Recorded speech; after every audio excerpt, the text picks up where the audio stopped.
בנתיב אנחנו רק צריכים לבחור, וזה ידוע, החיים הם מתנה, הכל צפוי והרשות נתונה. מי שמאמין לא מפחד, את האמונה לאבד, ולנו יש את מלך העולם, והוא שומר אותנו מכולם. מי שמאמין לא מפחד, את האמונה לאבד, ולנו יש את מלך העולם, והוא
מתים, אבל זה לא נורא כי יש גם משהו מנחם.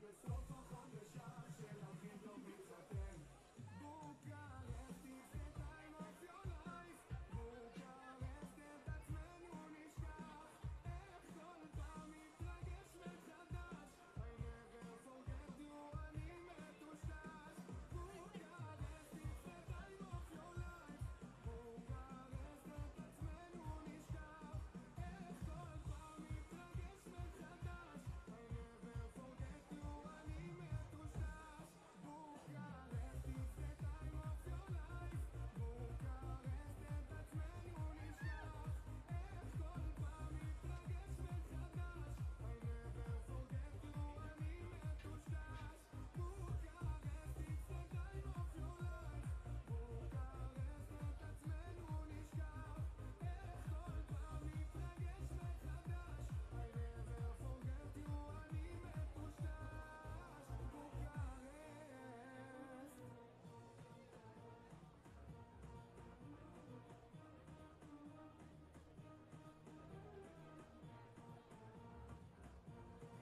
היא מרגישה שנפתח לה מזל, פגשה אחד גבר גבר ורז'ל, והיא תלחש לו, מה היא תלחש לו, קח אותי על הגמל.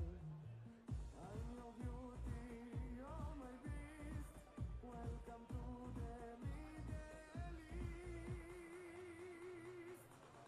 תל אביב, יא חביבי תל אביב, תסתכל כמה נרדים מסביב, עושים לי היי היי, בלילה וואי וואי, וסחטן על תל אביב. תל אביב, יא חביבי תל אביב, תסתכל כמה נרדים מסביב, עושים לי היי היי, בלילה וואי וואי, וסחטן על תל אביב. זורחת שמש בעיר הלבנה, ונועצים בו מבט מכל פינה, והיא יודעת, מה היא יודעת, הוא יברח לה עוד שנייה. I'm your beauty, you're my beast, welcome to the Middle East. תל אביב, יא חביבי תל אביב, תסתכל כמה לירדים מסביב, עושים לי היי היי, בלילה וואי וואי, וסחטן על תל אביב. תל אביב, יא חביבי תל אביב, תסתכל כמה לירדים מסביב, עושים לי היי היי, בלילה וואי, וסחטן על תל אביב.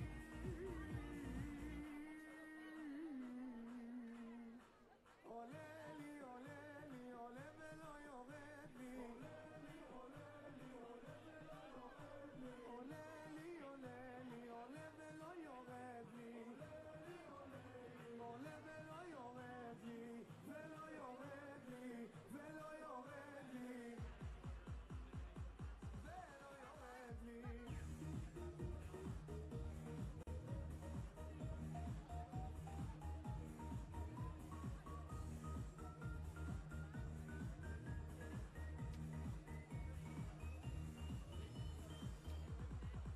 תל אביב, יא חביבי תל אביב, תסתכל כמה לירדים מסביב, עושים לי היי היי, בלילה וואי, וסחטן על תל אביב.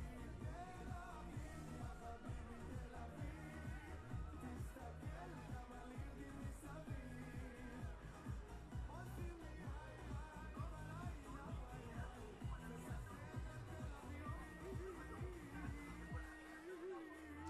חגיגה בישראל, תגיד תודה לאל שיש לנו בית, השמיים נקיים ושמש לפנים, תרימו לחיים, אז באנו לעשות לך טירוף, כולם תרימו את הידיים לשמיים, תמיד אתה יכול לברוח מהכל, עפו לשמיים.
Ladies and gentlemen, friends, welcome to the Rally for Equal Rights at the United Nations.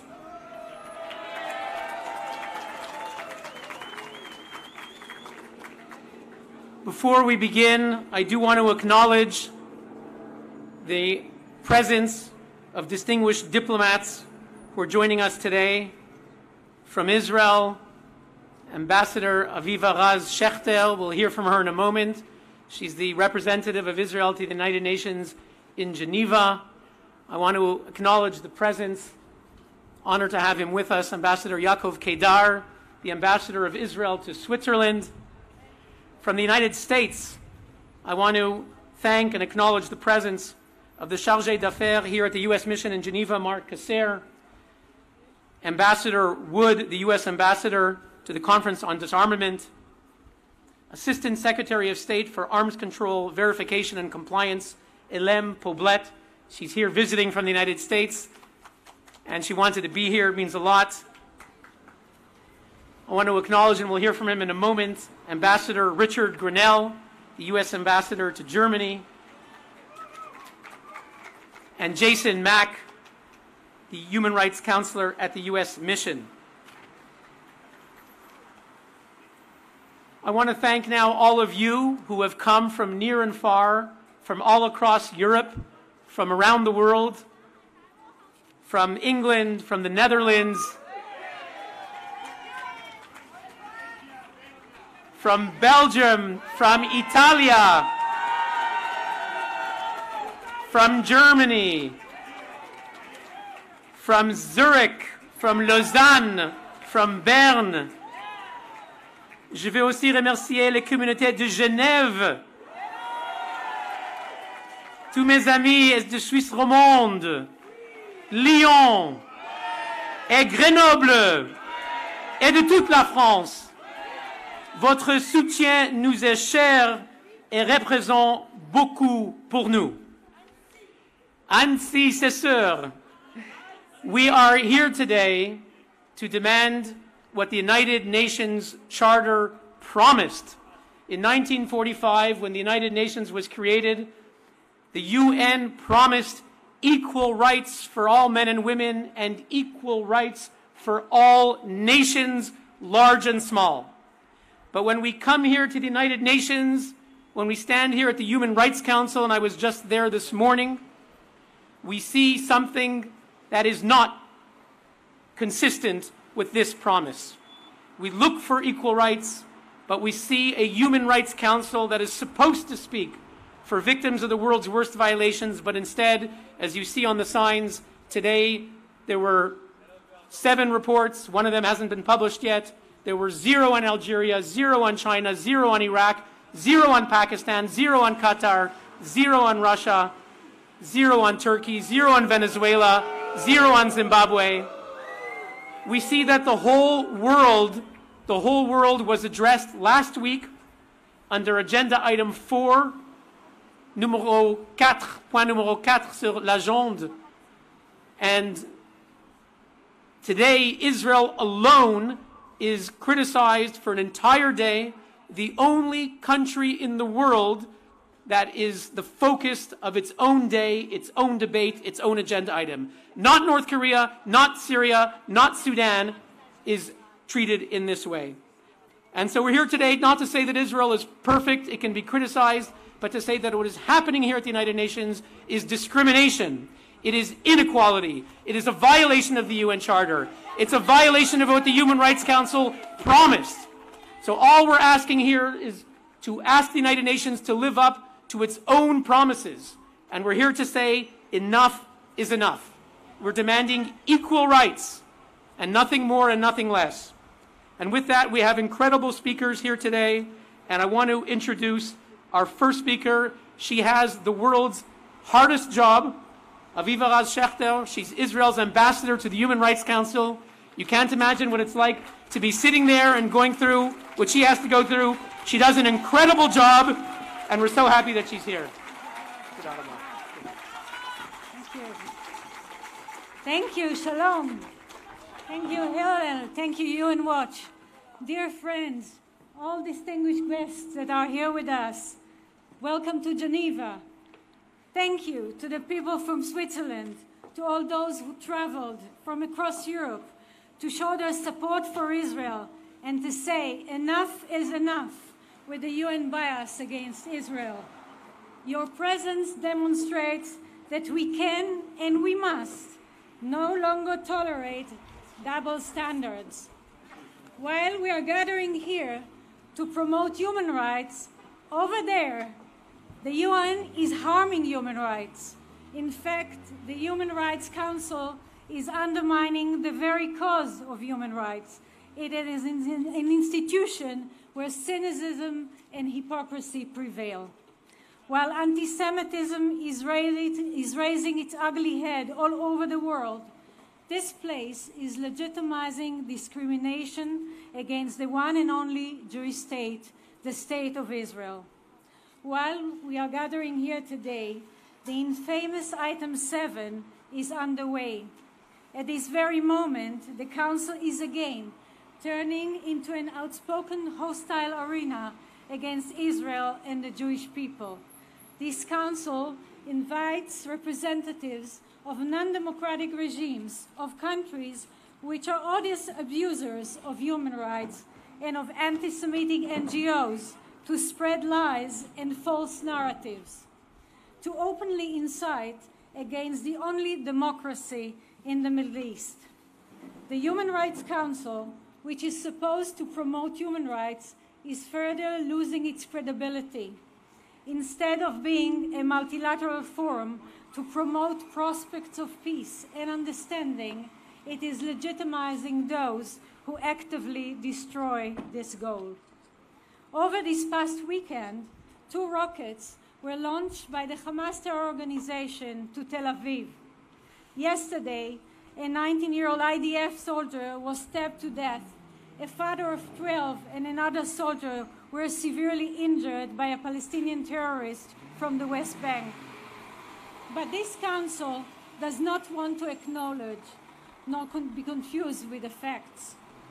Israel unilaterally disengaged from Gaza in the summer of 2005, giving another chance for Palestinians to peacefully coexist with Israel. Yet, never missing an opportunity, the Hamas terror organization violently took over and turned Gaza into a hostile territory where a thriving terror industry has developed, launching rockets and digging attack tunnels into Israel. 15 such terror tunnels were discovered by the IDF. Over the last year, Hamas has been orchestrating violent demonstrations along the border fence with Israel, using its own civilians, including women and children, as human shields and human weapons against Israel. Hamas has its hand on the dimmer switch. When it suits their political interests, they raise the intensity and scope of these violent demonstrations.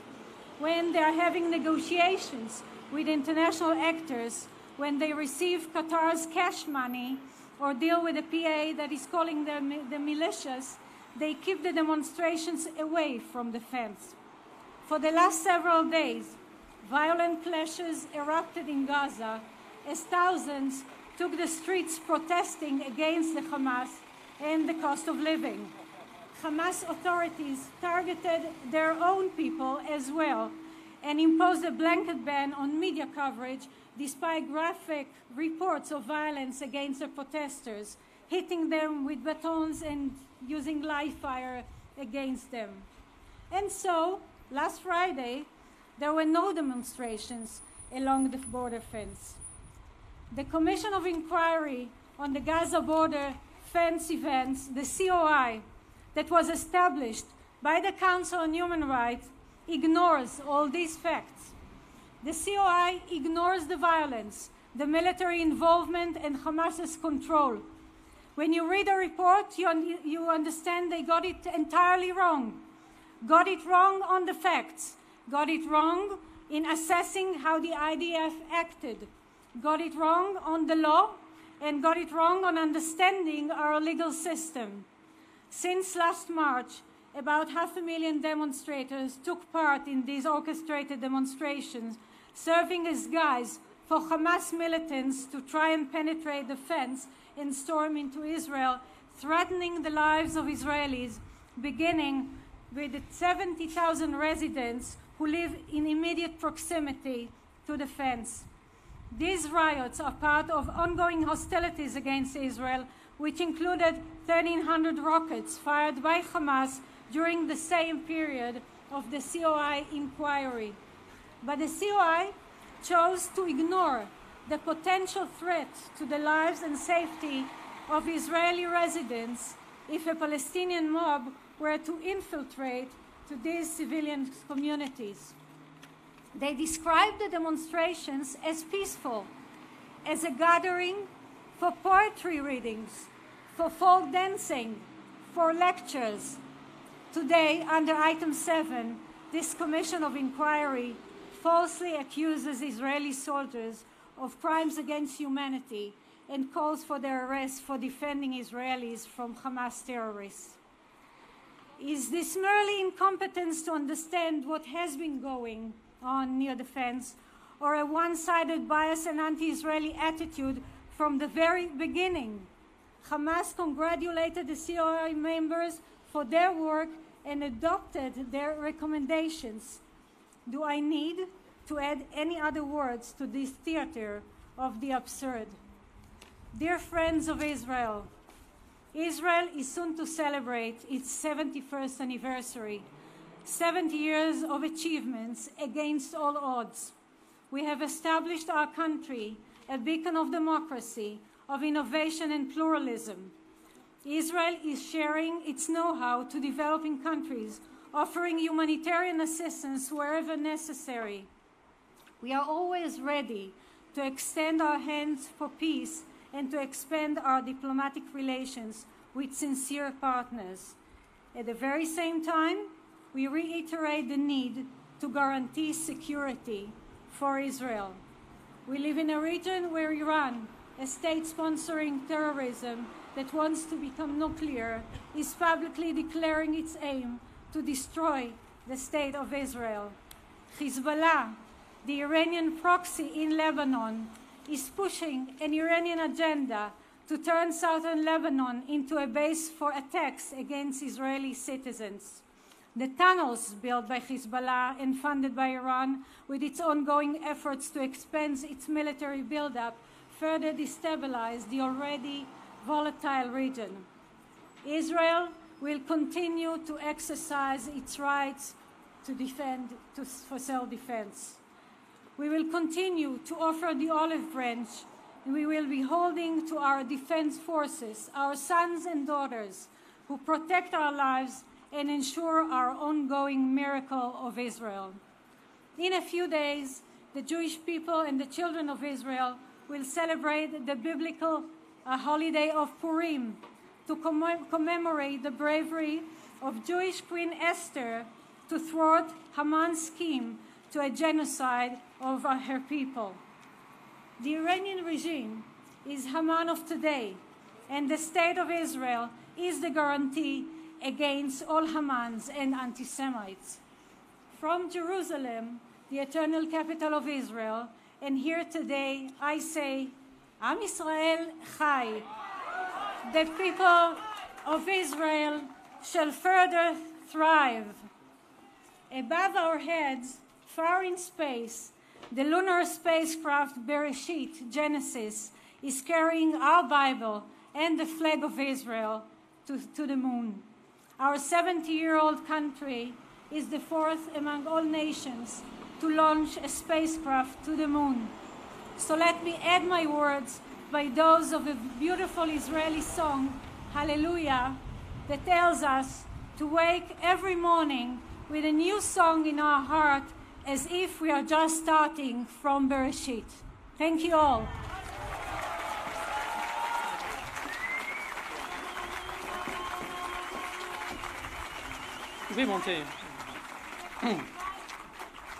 Thank you, Ambassador Raz Shechter, for your inspiring words.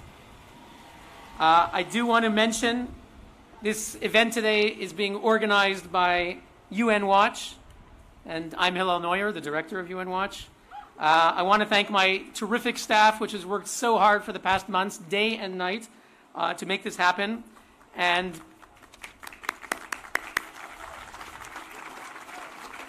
I want to thank our co-sponsors here today, l'Association Suisse Israël, Audiatur, Belgian Friends of Israel, Le CRIF, ELNET, European Alliance for Israel, European Coalition for Israel, the European Union of Jewish Students. Do we have students here today? Honestly Concerned, the International Council of Jewish Women, the International Legal Forum, the Ireland-Israel Alliance, the Israeli Jewish Congress, My Truth, NGO Monitor, Stand With Us, the Sweden-Israel Alliance, the Israel Project, UDAI, WITZO, and the World Zionist Organization. Thank you all. I also want to acknowledge that we have 3 members of parliament we're going to hear from in a moment. From the Netherlands, Kees van der Staaij, we'll hear from him in a moment. Jan Bartoszek from the Czech parliament, and from the European Parliament, Peter Niedermüller. Thank you all for coming here today. It's a great honor to have you with us. I want to introduce our next speaker, the U.S. Ambassador to Germany, Richard Grenell. It's someone that I've known for many years. He's been ambassador to Germany since April 2018. Before that, he was the longest-serving U.S. spokesman at the United Nations in history. That's where I got to know him. He advised 4 U.S. ambassadors at the United Nations. He led communication strategies on issues affecting the war on terrorism, peacekeeping, the conflict in the Middle East, Israel's security, and the UN's Oil for Food corruption investigation.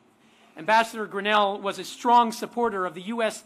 Embassy move to Jerusalem, and he's worked tirelessly to secure support from European nations to exert pressure against the Iranian regime. But before I give him the podium, I just want to read for you a headline yesterday in the Jerusalem Post. Listen to the headline. U.S. Ambassador causes Germany to deport Palestinian terrorist from the country. Let me read the story from yesterday, March 17th. The German government canceled an event on Friday with a convicted Palestinian terrorist from the PFLP who murdered 2 Israeli students, Rasmia Odeh, following a strongly worded statement from U.S. Ambassador Richard Grenell that was prominently featured in the nation's newspapers. Berlin's government announced that they barred the terrorist from speaking in the capital and revoked her visa. The German authorities said that she must immediately leave the Schengen area that is comprised of 26 European nations. All of that thanks to the great U.S. Ambassador Richard Grenell. Thank you for being here.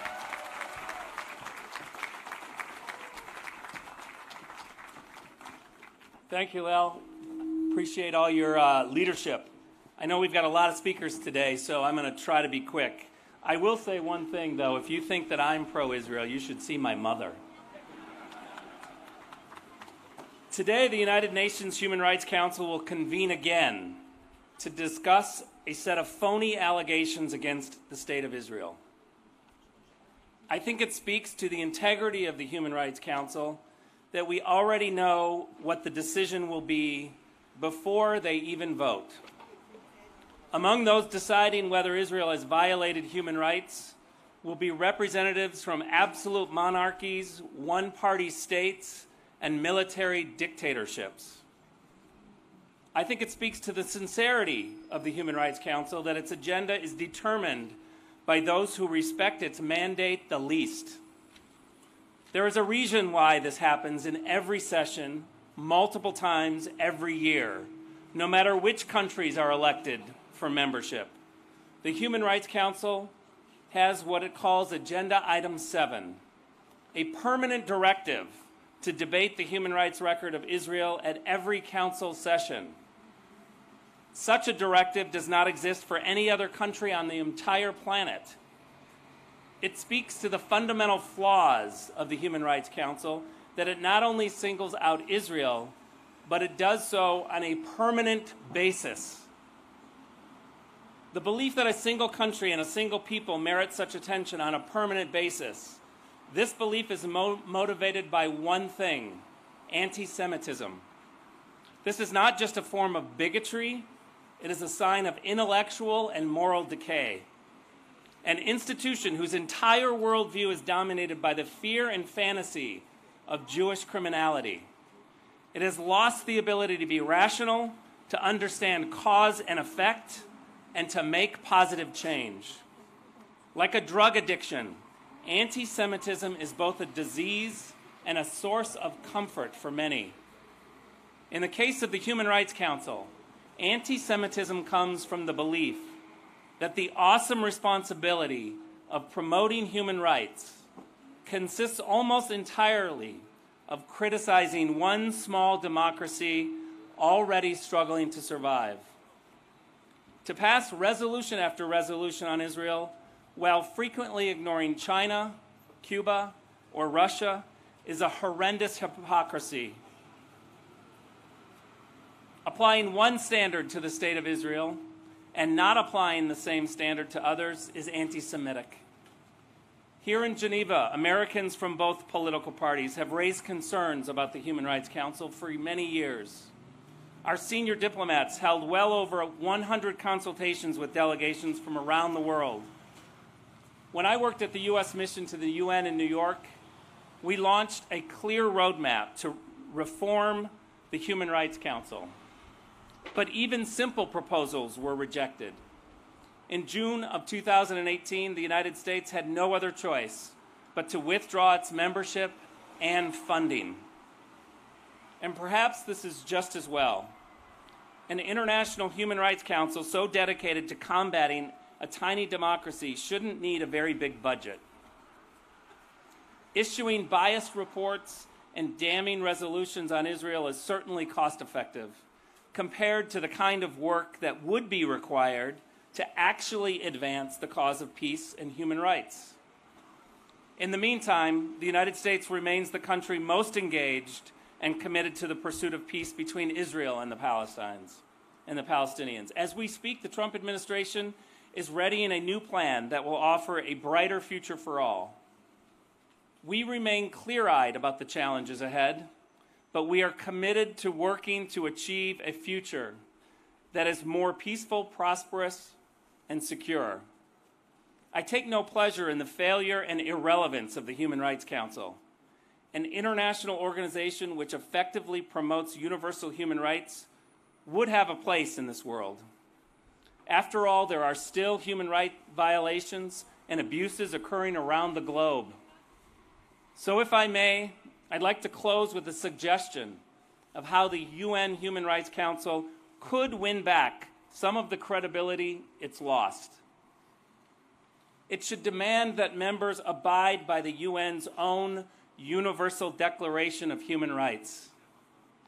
It seems like a simple request to respect human rights before being allowed to judge others. Among the human rights the Council claims to support are those of women, religious minorities, and the LGBT people. But 12 member states on the current Human Rights Council explicitly criminalize LGBT status or conduct, including with the death penalty. 6 member states allow the arrest of LGBT people in the name of combating indecency. In 3 member states, there are no laws against domestic violence. And there are more member states than I care to count where some of the worst forms of violence against women, such as honor killings and female genital mutilation, are widespread. The United Nations Human Rights Council should live up to the integrity demanded by its mandate, promoting universal respect for the protection of human rights and fundamental freedoms, including women and LGBT people, without distinction of any kind. Perhaps then, its singular, obsessive focus on the State of Israel, the only democracy in the Middle East, will be exposed for what it is. Thank you.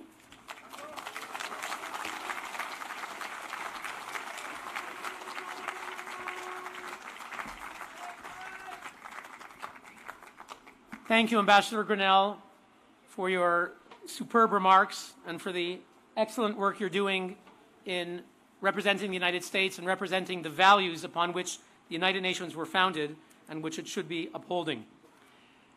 Before I introduce our next speaker, who is, after our serving diplomats who will be delivering the opening address, I do want to mention 2 things. I want to acknowledge the presence of an organization that has done terrific work at the United Nations for many years, the B'nai Brit. B'nai Brit Europe, one of our co-sponsors. Merci beaucoup, B'nai Brit. Ils sont toujours là à l'ONU, toujours, militants. I want to thank 12,000 people around the world who couldn't be here today, but who are watching on live webcast. You can tell your friends we're on facebook.com/UNWatch. It's a live webcast. I want to thank the 12,000 people who signed our petition, which we will be presenting this afternoon at the United Nations, demanding equal rights for Israel and end to discrimination against the Jewish state. Those of you who are on social media, on Twitter, Instagram, Facebook, and other social media, our hashtags today are enough is enough, trop c'est trop, enough is enough, and end item 7. End item 7. Hashtag end item 7. That is the item that discriminates against Israel. I now would like to say a few words to introduce our opening speaker, Dr. Dori Gold. Ambassador Gold is the president of the Jerusalem Center for Public Affairs, where he served as Director General of the Israeli Ministry of Foreign Affairs most recently, and previously in that capacity he advanced policies that strengthened Israel on a global level, from Africa and Asia to the Middle East and the Western world. You would see Ambassador Gold popping up in various African countries that Israel suddenly opened relations with tremendous accomplishments. And sometimes we see at the UN some countries change their votes thanks to that diplomacy. Ambassador Gold was the 11th permanent representative of Israel to the United Nations. He's written books and articles on the Middle East, and on his time at the UN, including the New York Times bestseller Tower of Babel, How the United Nations Has Fueled Global Chaos. When we speak about Israel and the United Nations and we speak for equal rights, there is no one better to invite to deliver our opening address than Ambassador Dori Gold.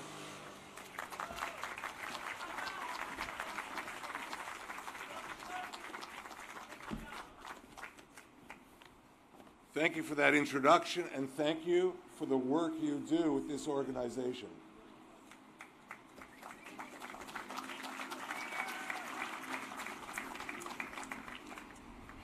What is happening here today at the UN Human Rights Council is not new. In fact, there has been a deep and persistent problem with UN bodies from New York to Geneva when they address accusations, let me add false accusations, that Israel is violating the basic norms of international law. Having served as Israel's ambassador to the United Nations in New York back in the 1990s, I witnessed this phenomenon from the very first day I walked into that blue-green building on First Avenue. I was confronted at the time with an effort to convene what are called the high contracting parties of the Fourth Geneva Convention, that is, its signatories, to take measures against Israel for alleged violations of that convention. It had been adopted after World War II in order to protect civilians in times of war. Israel was a signatory. The first question I felt that I needed to ask was, when had the signatories been ever convened before? Were they convened when the Soviet Union invaded Afghanistan? No. What about when Iraq went into Iran? No. What about the invasion of Kuwait? High contracting parties of the Fourth Geneva Convention didn't meet. Turkey into Cyprus? No again. Maybe Libya going into Chad? No convening of the Fourth Geneva Convention signatories? No way. In fact, in repeated cases of outright aggression, this body of the high contracting parties had never been brought together before. But now, the UN General Assembly was considering to convene them in the sole case of Israel. Why? Because of the territories it had captured 30 years earlier in the 1967 Six-Day War. Moreover, the UN's focus on the singular case of Israel really stood out. Back in 1967, and people either don't know this, forget it, or both the Security Council and the General Assembly had rejected Soviet efforts to brand Israel as the aggressor in the Six-Day War. It was clear as day at the time that Israel had captured the West Bank and Gaza Strip in a war of self-defense after neighboring countries from Egypt to Iraq massed their armies along its borders. But that fundamental fact did not deter the UN in 1997, when I was there, from treating Israel like it was the worst international criminal. This biased treatment of Israel continued in subsequent years. After Israel implemented the Oslo Accords with the Palestine Liberation Organization during the 1990s and withdrew its military government from the West Bank and Gaza Strip, Israel faced a wave of escalating terror attacks that emanated from the very cities from which it had pulled out. These terror attacks specifically were aimed at innocent civilians and not military targets. City buses began exploding in the heart of Tel Aviv, Jerusalem, and in other population centers. In March 2002, a Palestinian suicide bomber detonated himself at a Passover Seder in Netanya.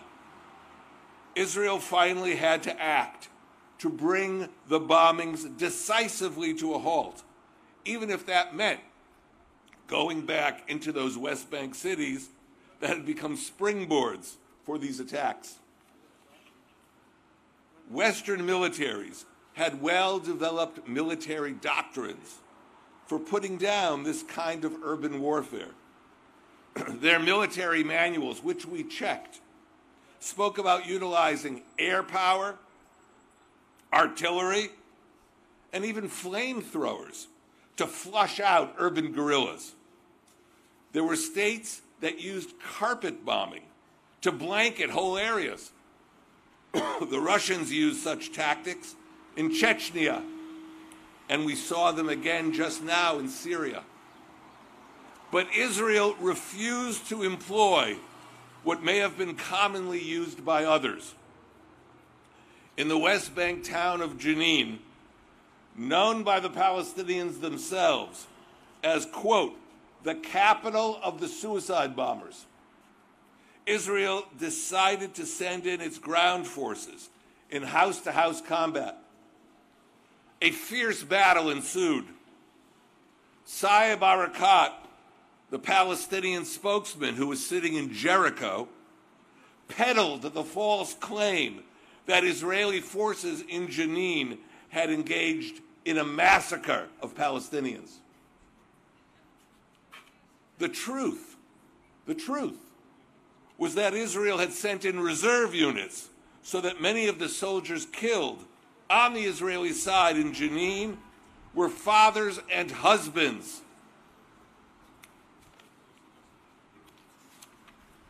And how did the UN reply?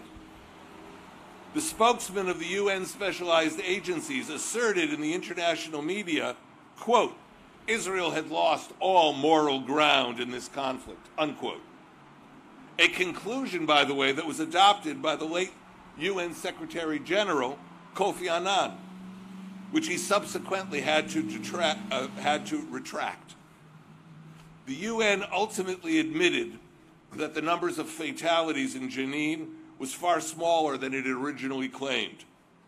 But a pattern of unsubstantiated accusations, followed by belated and irrelevant retractions, had been set. What did the UN have to say to the widows and to the orphans of the soldiers who died in Jenin so that Palestinians would be protected? You know what?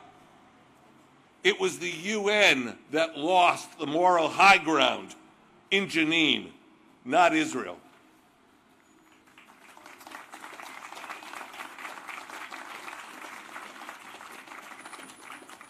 This brings us to the UN Human Rights Council in 2009, which has a long history of anti-Israel bias. And this was demonstrated yet again after Israel unilaterally withdrew from the Gaza Strip in 2006. It was hoped at that time that an Israeli withdrawal from contested territory would reduce the hostile intent of the Palestinian terror organizations, like Hamas, Islamic Jihad, which had been firing rockets into Israeli towns in recent years. But the exact opposite occurred. The number of rockets fired into Israeli towns shot up, increased from 179 to 946, a 500% increase after the Israeli withdrawal. Again, Israel was forced to act in its own self-defense.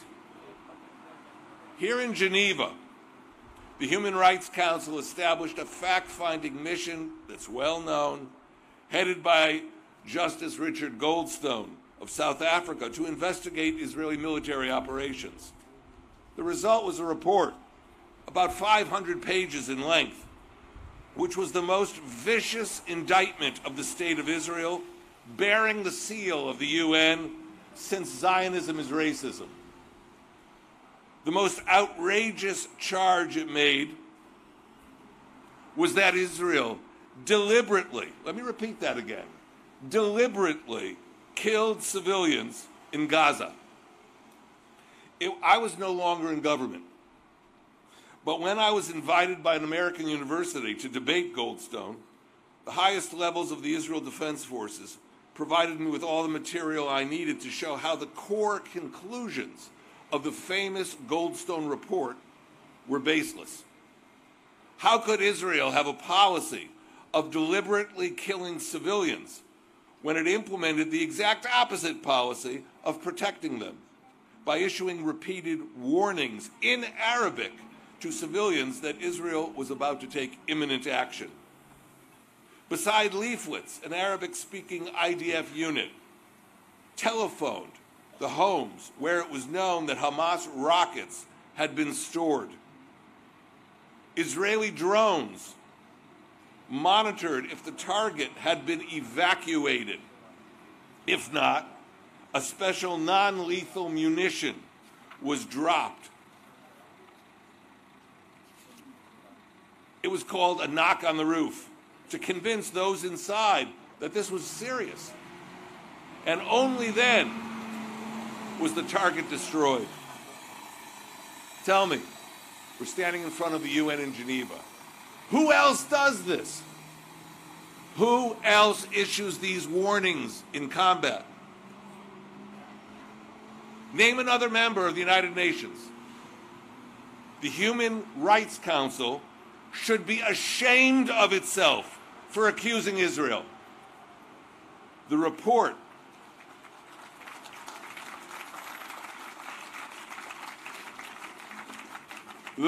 of Justice Goldstone never addressed this. You know what happened? Goldstone subsequently retracted his most damning accusation in an opinion piece in the Washington Post. But the damage had been already done. The UN Human Rights Council already had voted to endorse the conclusions of the Goldstone report, although in typical UN fashion, its resolution only condemned Israel and did not even mention Hamas.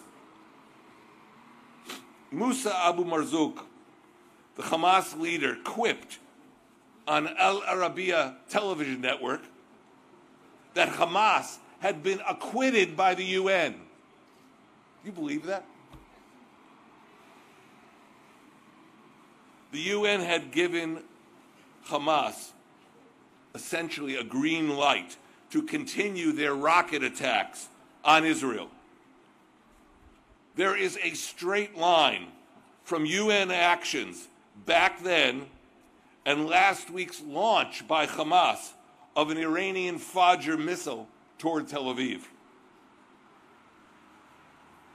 Ultimately, however, Israel's position was vindicated, not by the UN, but by the United States through the chairman of the Joint Chiefs of Staff, General Martin Dempsey, who in 2014 countered the impression the UN had given by saying, and I quote, "I actually do think that Israel went through extraordinary lengths to limit collateral damage and civilian casualties," unquote.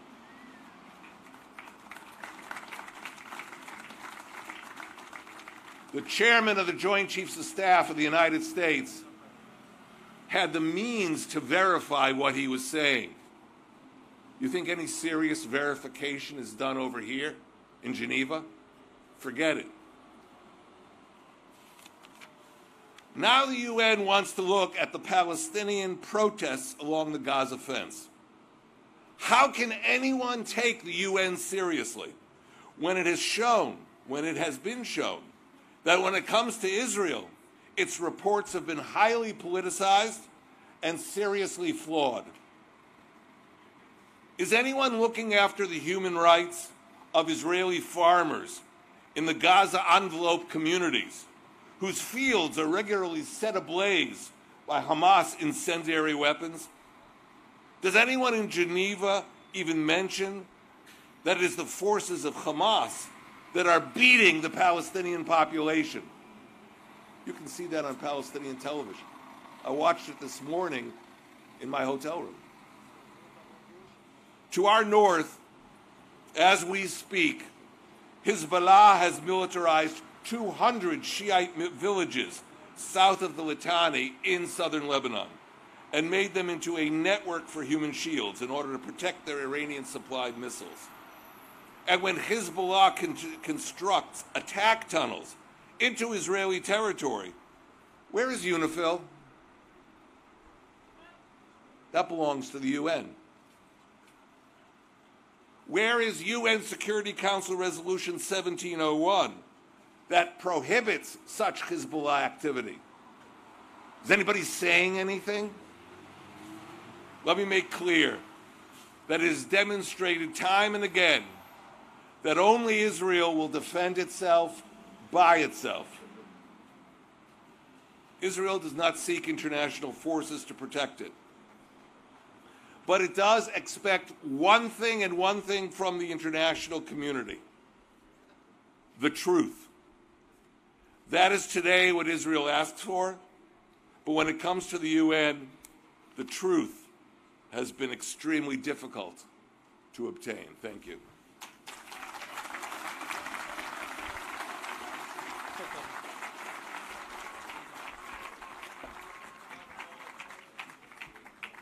Thank you, Dr. Dory Gold, for your powerful remarks.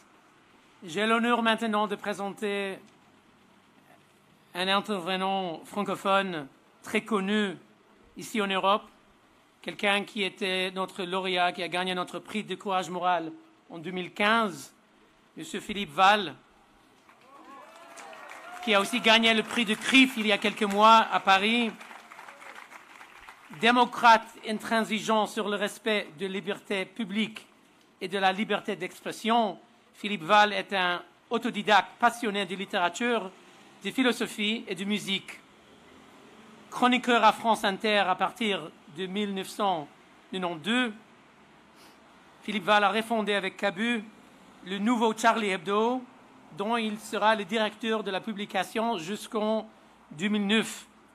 Durant ces 2 décennies, sa verve, son style aigu et incisif et sa plume acérée lui permettront de dénoncer avec cette humeur permanente héritée de l'esprit des Lumières les tragiques dérives de notre société moderne. C'est ainsi qu'en 2007, l'affaire de caricature fera de lui le patron de presse qui défend courageusement la liberté d'expression face à l'intégrisme. Devenu en mai 2009 directeur de France Inter, il est porté par la conviction qu'un média de masse doit revendiquer la beauté de la vie intellectuelle et s'en nourrir par la partager avec tous. Philippe Val est l'auteur de nombreux ouvrages, y compris un nouveau livre qui s'appelle « Tu finiras clochard comme ton Zola ». C'est un grand honneur de vous avoir parmi nous aujourd'hui, Monsieur Philippe Val.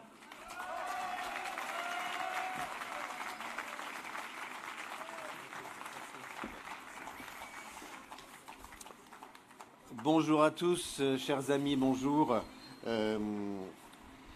Je vois un drapeau italien là-bas et je vais aller très vite parce qu'il y a beaucoup d'orateurs. Je ressens une profonde antipathie pour le gouvernement italien actuel et je partage, je pense, cette antipathie avec énormément de citoyens européens et je pense que l'Italie flirte avec la catastrophe. Je ressens cette antipathie profonde et néanmoins, pour autant, je continue à aimer tendrement mes amis italiens. Je continue à aimer tendrement l'Italie, qui, comme tous les États de droit, est pour moi comme une seconde patrie, et nulle part je n'entends parler d'anti-italianisme. Nulle part j'entends dire qu'il faut rayer l'Italie de la carte. Donc, quand il s'agit d'Israël évidemment, on peut critiquer la politique du gouvernement israélien, mais on entend qu'on peut rayer Israël de la carte. Il y a quelque chose de biaisé là qui montre à quel point il est fou d'avoir toléré pendant si longtemps le terme d'antisionisme qui, de toute évidence, était un antisémitisme, comme l'anti-israélianisme aurait été un racisme. Donc maintenant, je pense que le doute est levé et que l'antisionisme est une forme moderne, un jargon, un mot de jargon qui remplace le mot antisémitisme. Alors, l'État d'Israël est menacé sur ses frontières. L'État d'Israël est menacé par la majorité des organisations terroristes. L'État d'Israël se doit de protéger ses citoyens. Il faut rappeler cela. Et je voudrais maintenant dire qu'il y a deux sortes de votes à l'ONU pour condamner Israël. Il y a le vote des dictatures et le vote des États de droit. Donc, que révèlent le vote et les condamnations par les dictatures? Eh bien, ces dictatures, incapables d'administrer correctement leur pays, préférant la corruption et l'enrichissement personnel au progrès de leur peuple, plutôt que de construire des hôpitaux où ils s'enrichissent, plutôt que de travailler au bien commun, eh bien, pour pouvoir continuer à exercer cette dictature, ils ont recours à des procédés qui sont vieux comme l'humanité. Il s'agit de trouver un ennemi commun à détester ensemble, et Israël est tout désigné. Israël est tout désigné pour servir d'alibi à la cohésion, pour créer une sorte de cohésion dans les dictatures, une cohésion populaire, une cohésion de ces peuples qui sont grugés, volés par leurs dirigeants. Et je voudrais dire une chose très rapidement, c'est que tant que la haine d'Israël sera instrumentalisée par les dirigeants de ces pays, les pays musulmans ne connaîtront ni progrès, ni justice, ni prospérité, ni liberté. L'antisémitisme est le piège dans lequel leurs dictateurs les enferment. Voilà ce que révèle déjà le vote des dictatures. Que révèle la condamnation d'Israël par les démocraties à l'ONU? Eh bien, en général, il s'agit de pays à forte présence de concitoyens d'origine musulmane.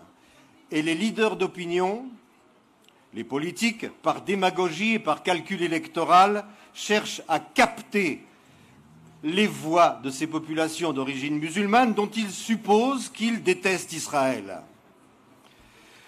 Il n'y a là-dedans aucun souci de justice dans cette condamnation d'Israël, aucun souci de répondre aux exigences éthiques qui fondent l'Organisation des Nations Unies. Aucun. Ces condamnations sont des actes politiques à usage interne qui relèvent de la simple et claire démagogie. Alors la conjonction de ces deux trahisons, celle des dictatures qui trahissent leur peuple et celle des démocraties qui trahissent leur opinion, la conjonction de ces deux trahisons a les conséquences les plus graves. Les plus graves. Ces deux condamnations sont des catalyseurs tout simplement de l'antisémitisme. L'ONU, pour maintenir la paix entre les nations après la Seconde Guerre mondiale, est en train de rallumer un des principaux arguments de propagande qui a déclenché la tragédie de la Seconde Guerre mondiale, c'est-à-dire l'antisémitisme. La lutte contre cet antisémitisme est une question de vie ou de mort pour tous les États de droit. C'est pourquoi nous nous battrons jusqu'au bout, c'est pourquoi nous ne baisserons jamais les bras et c'est pourquoi nous gagnerons. Merci.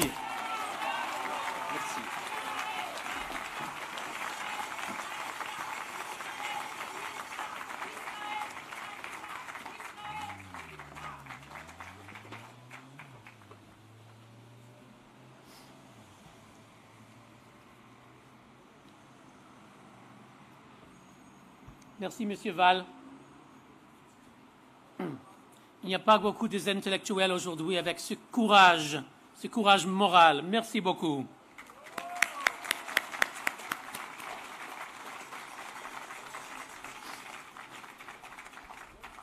Our next speaker, Dr. Einat Wilf, is a great friend of UN Watch and our cause for equal rights at the United Nations.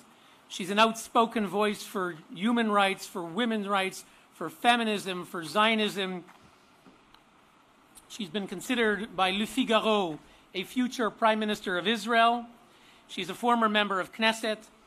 She is considered by many, including me, to be one of Israel's most articulate representatives on the international stage, a leading intellectual and original thinker on matters of economics, education, foreign policy, Jewish peoplehood, and society. She's the author of 6 books, including the co-author of The War of Return.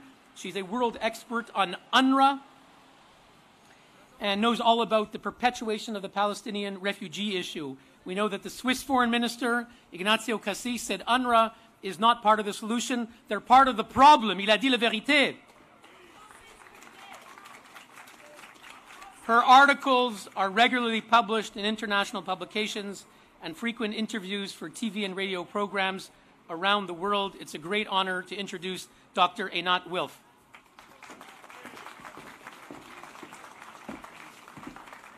Thank you, all of you. Thank you for coming here.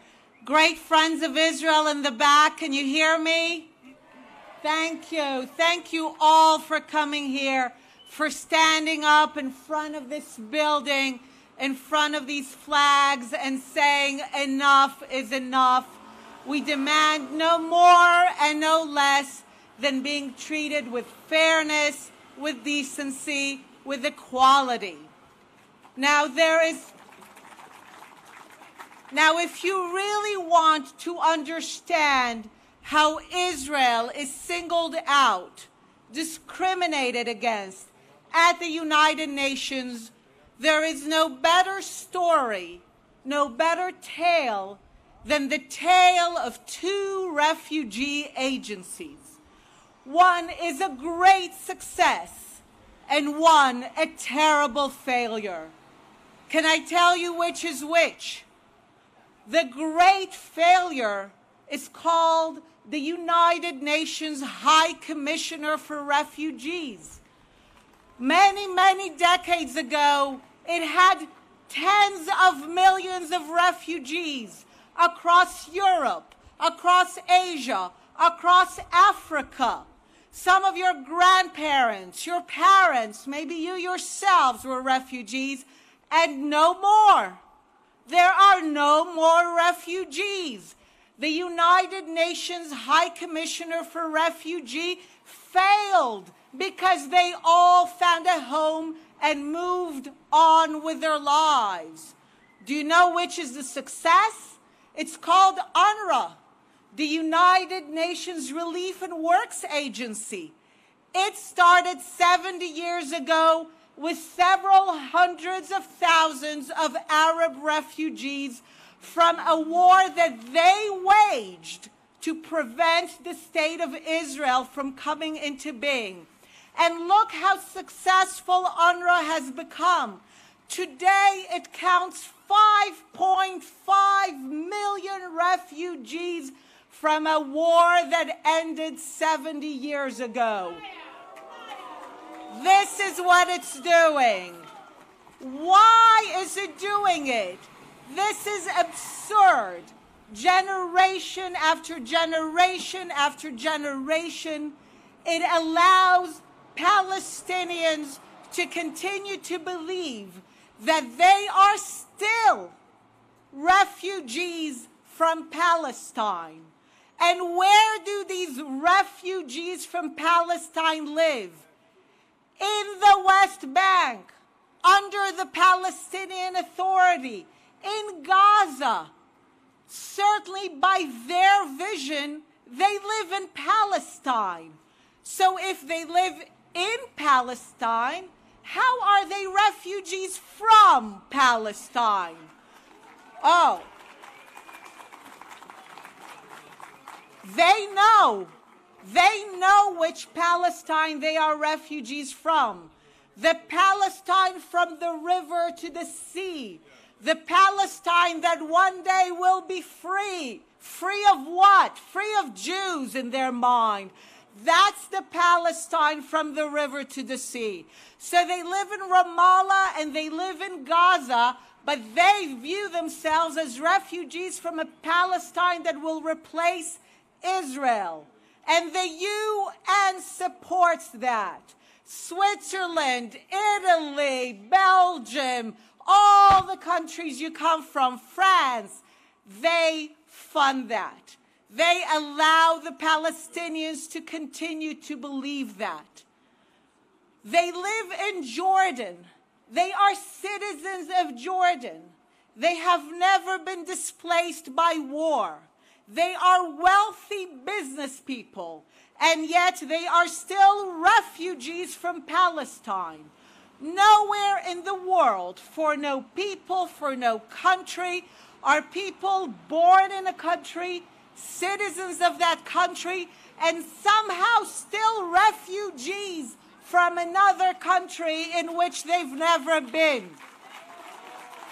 The UN allows this absurdity only against Israel. And in Syria and Lebanon, it counts 1 million refugees. Almost all of them left Syria and Lebanon. Do you know who is a refugee? The multi-millionaire father who lives in Los Angeles of supermodels Bella and Gigi Hadid. He's a refugee in UNRWA in Syria from Palestine. That's a refugee. Only Israel is singled out. Why? Why does the UN allow UNRWA to perpetuate this lie that there are more than 5 million Palestinian refugees who possess a fictional right of return? There is no such thing. There is no right of return. Even if the United Nations General Assembly says that, it's not true. It doesn't exist. Israel is a sovereign country, and it has the right to determine who becomes its citizens. So why? Why does the UN do that? Because the UN thinks that it made a mistake. In 1947, it let it slip that there should be a Jewish state. Oopsie, mistake. They didn't think that the Jews would win and survive the war of annihilation waged against them by the local Arab militias and 5 Arab armies. But we survived and we declared our independence. And ever since, the UN has been committed to trying to correct that mistake of the establishment of the State of Israel. So it allows Arab Palestinians to continue to stand at Israel's borders, in Gaza, in the Palestinian Authority, and it basically tells them the war is not over. 70 years after you tried to strangle Israel at birth, don't give up. Don't give up. A little more, and this will go away, and you will return. This is why they march on the border of Gaza, never on the border of Egypt, and they march in the name of return, not in the name of an independent Palestinian state, not in the name of better conditions. They prefer to not have a state of their own in part of the land if it means that the Jewish people will have their state on another part of the land. This is what the conflict is about, and the UN every day betrays its mission by basically creating war, instigating war and telling the Palestinians, keep fighting, the war is not over. But you and we are here today to say the war is over, Israel shall stand, and Am Yisrael Chai. Thank you.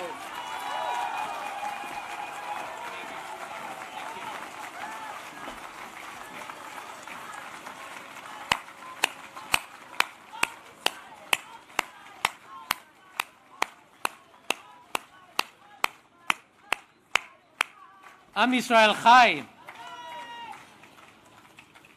Thank you, Dr. Einat Wilf, for your amazing words as always. You've said them, the United Nations has heard them. Now we hope that they will listen.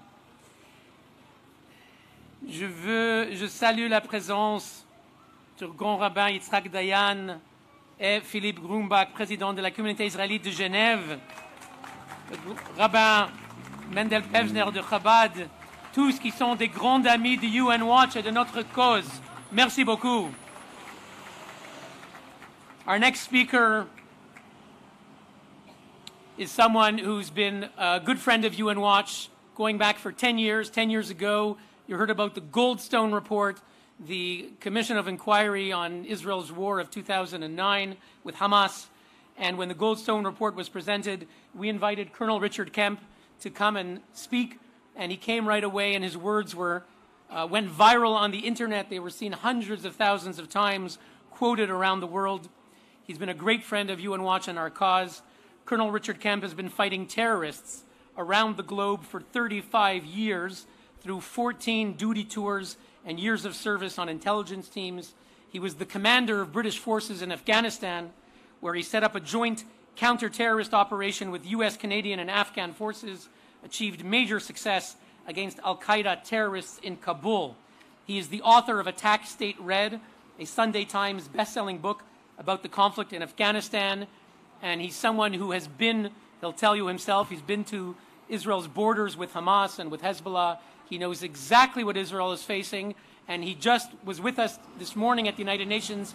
He spoke twice. He spoke on an expert panel to respond to the fake, false, phony Commission of Inquiry report on the Gaza protests, and then he took the floor inside the council plenary and he said, "J'accuse" in English, "J'accuse, j'accuse," and he told the truth. He's a great friend of all of ours. We thank you so much for being with us. Colonel Richard Kemp.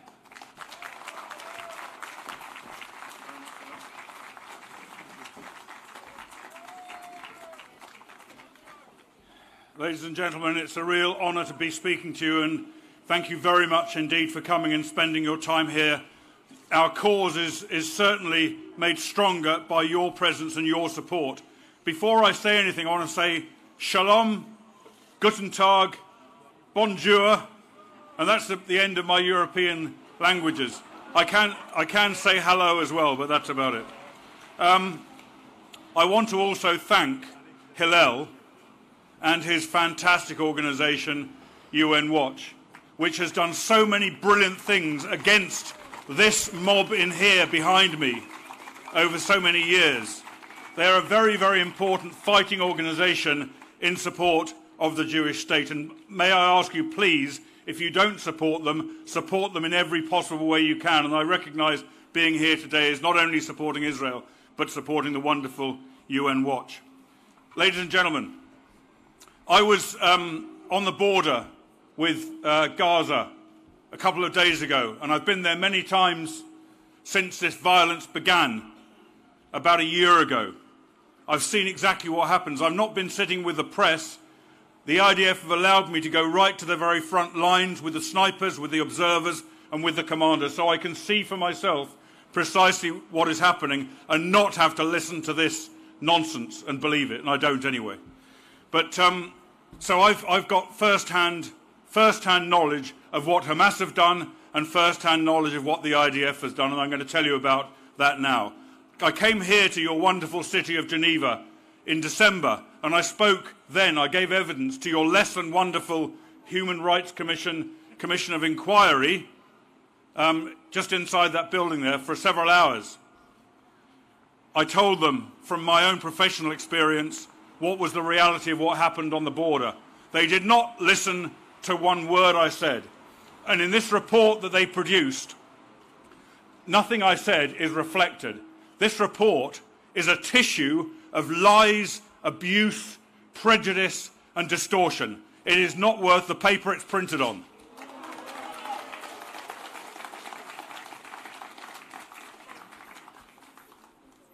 I told them that Hamas's objective was to do what it's done with rockets and with attack tunnels burying underneath the borders of Israel, to attack, to slaughter and to kidnap Israeli civilians in the communities near the border. That was what Hamas's objective was, to persuade the IDF to counter the attacks and kill their own civilian population. Hamas is the only army in history, if you could call it an army, which has deliberately tried to entice its enemies to kill its own people. Can you believe that? That's what Hamas does. It's what Hamas tries to do in everything it does. It's what Hamas tried to do by these violent demonstrations on the border.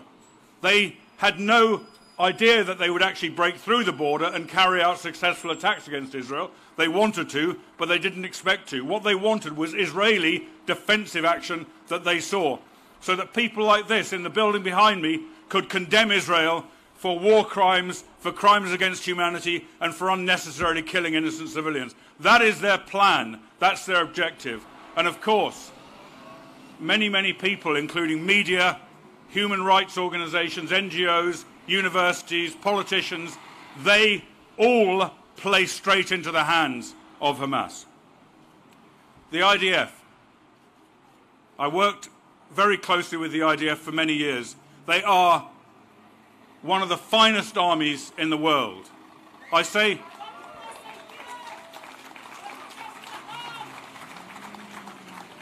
one of the finest armies in the world because obviously as a British soldier, the British Army is the finest in the world. I know you'll all agree with that. They are phenomenally professional people.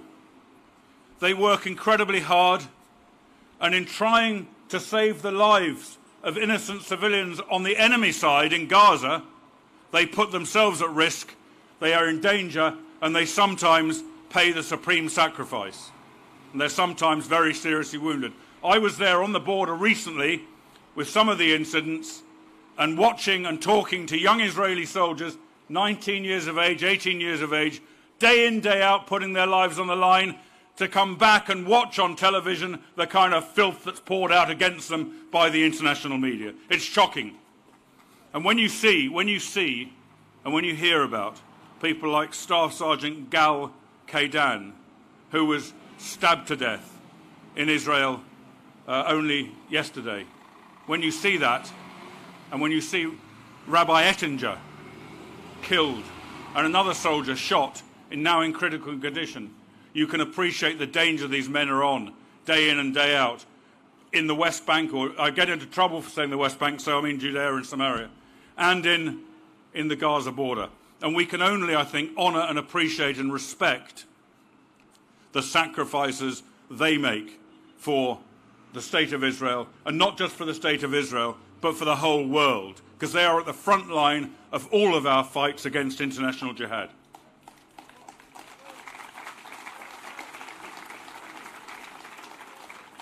They took every possible step to prevent losing lives of civilians on the other side. Every single thing you could do. I've served in this situation. I've commanded British troops facing rioting crowds with terrorists in among them armed with bombs and guns, trying to kill my troops. I've been in that situation. And I've thought to myself, amidst all the criticism, what could the IDF do more that it didn't do? How could the IDF prevent the loss of life in Gaza while still protecting their own civilian population? And I can't think of anything. I served in this kind of situation for 30 years. 30 years. I can't think of anything. But the geniuses inside this building, they say Israel should have done it differently. But none of them can tell you how Israel could have done it differently. Nobody can tell you how Israel could have done it differently. If Israel had done it differently, the border would have been breached, thousands of people would have poured through, they would have aimed straight for the Israeli communities just on the other side of the border, with the intention of cutting them to pieces, shooting them and kidnapping. And would the IDF have allowed that? No. So what would the IDF have had to do? It would have had to kill many, many more of them than it ended up killing in the process of defending the border. Because if you've got thousands of civilians breaking through and terrorists among them, you simply can't let them get into those communities. And there's no other way of stopping them except by shooting them. So really, they acted in a very restrained way. They put their own lives on the line. The IDF don't deserve the vilification they get in here. They deserve the Nobel Peace Prize.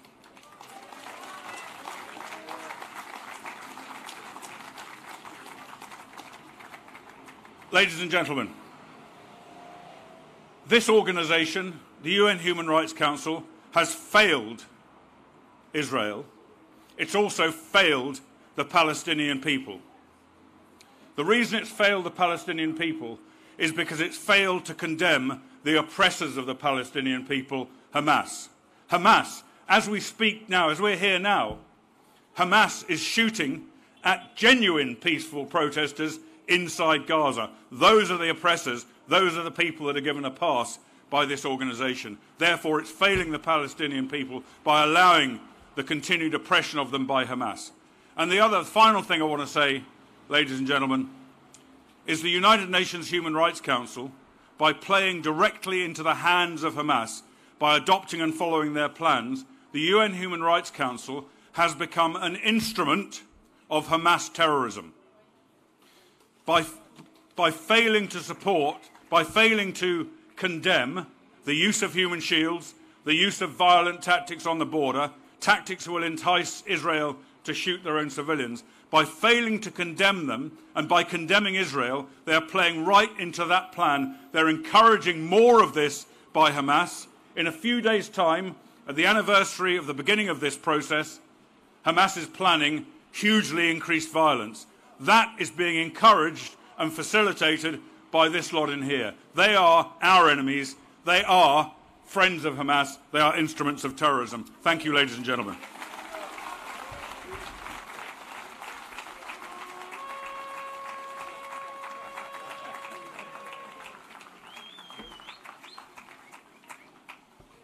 Thank you, Colonel Richard Kemp. Colonel Kemp, as he told you, he testified before the inquiry, and sadly, they refused to listen to him. But today we're here to tell the truth.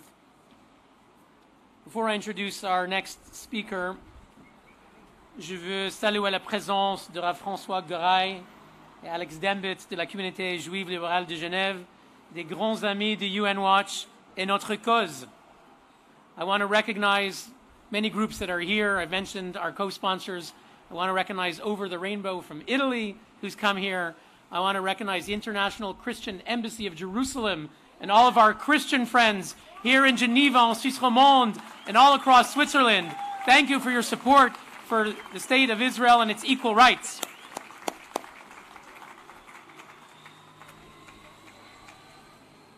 J'ai l'honneur de vous présenter le président de l'Association Suisse-Israël section Genève, M. Joël Herzog, quelqu'un qui a nous soutenu tous les années, toujours, il est toujours avec nous. Il a fait tellement beaucoup pour cette manifestation aujourd'hui. Il a publié un article aujourd'hui dans Le Temps. Ce n'est pas évident un jour, un grand article dans Le Temps qui exprime tout ce qu'on dit ici pour le traitement égal d'Israël. Alors bravo Joël pour tout ce que vous faites.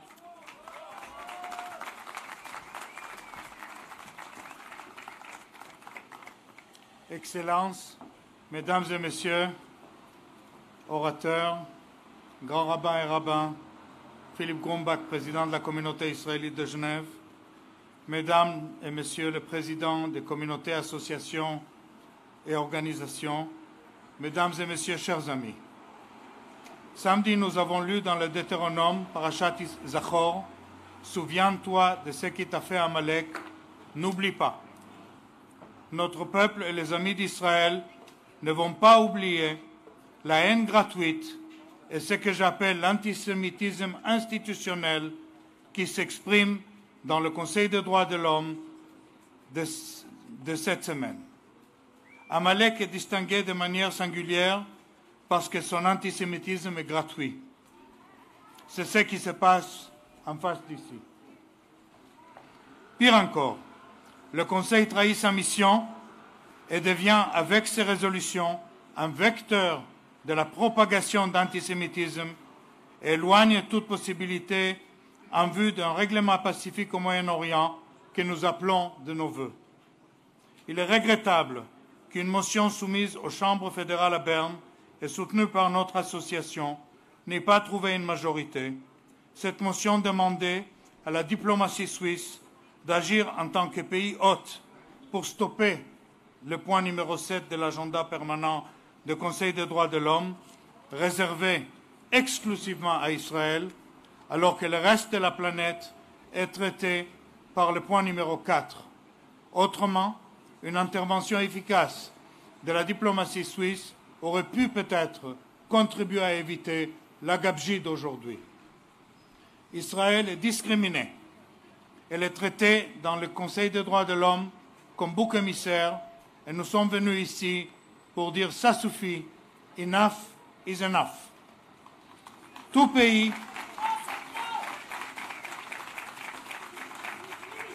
pays peut être critiqué, y inclut Israël.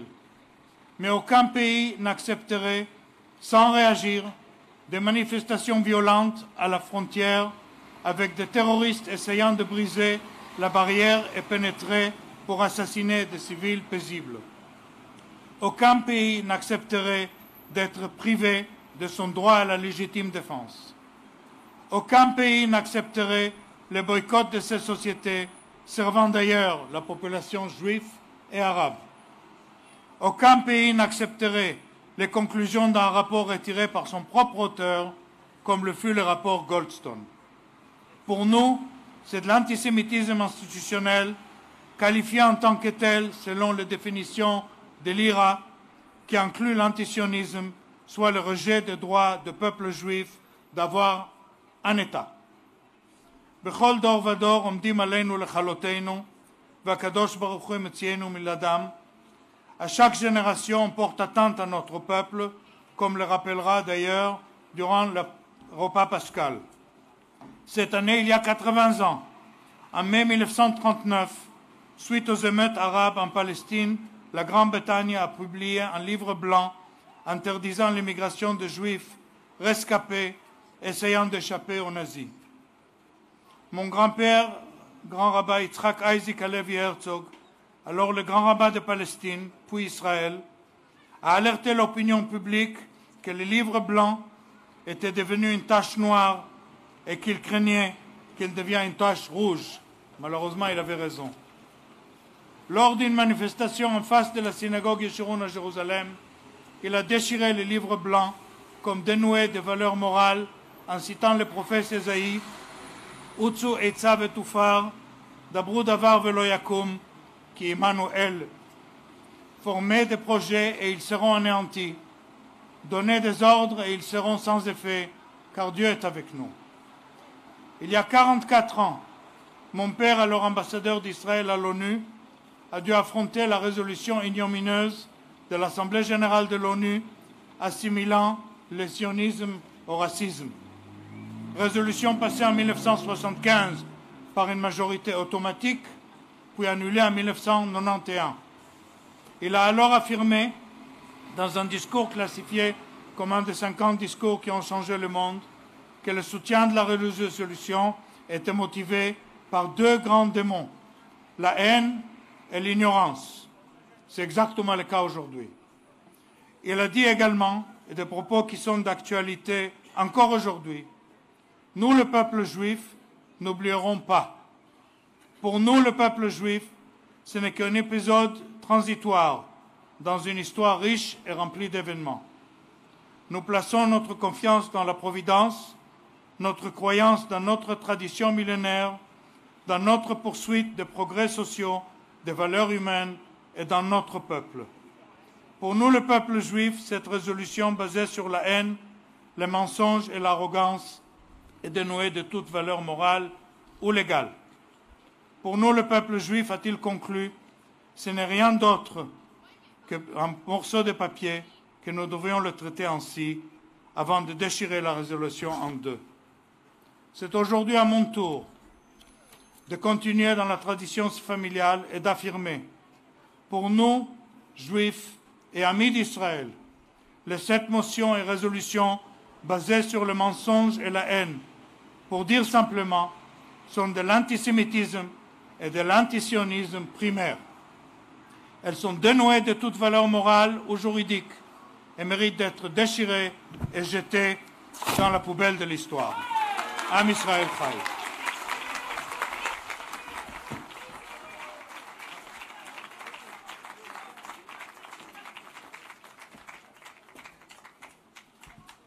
Bravo, Joël, bravo.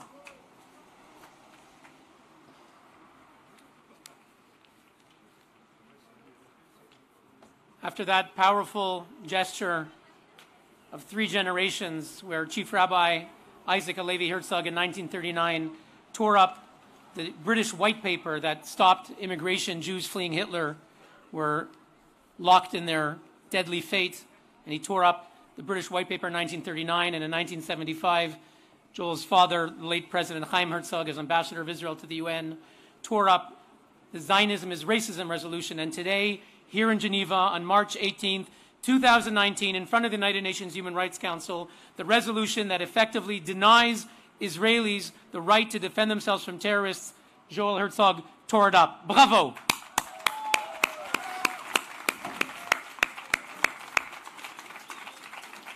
An historic moment here in front of the Human Rights Council. Our next speaker, Jan Bartoszek, is a leading member of parliament from Prague, from the Czech Republic. He is the chairman of the political group, the Christian and Democratic Union, the Czechoslovak People's Party in the Czech parliament, and the former vice chair of that body. He sits on the interparliamentary group between the Czech Republic and Israel, serving on the defense and security committees of the Czech parliament. He has been outspoken in favor of Israel's equal rights. He spoke out in favor of a resolution that urged the Czech government to deny funding to UNESCO because of its repeated anti-Israel resolutions, including characterizing the Temple Mount, Har HaBayit, only by its Muslim name. He initiated a resolution in the Czech parliament that refused an EU plan that would single out and label products from the Golan and Yudan and Shomron.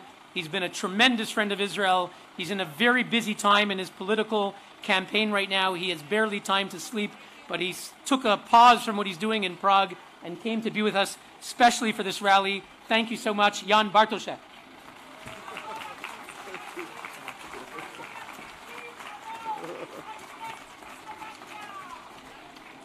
Good afternoon, ladies and gentlemen. I have come here to Geneva today on behalf of more than 50 Czech members of parliament, Friends of Israel, to express our great concern about the one-sided reports and resolutions targeted against Israel today.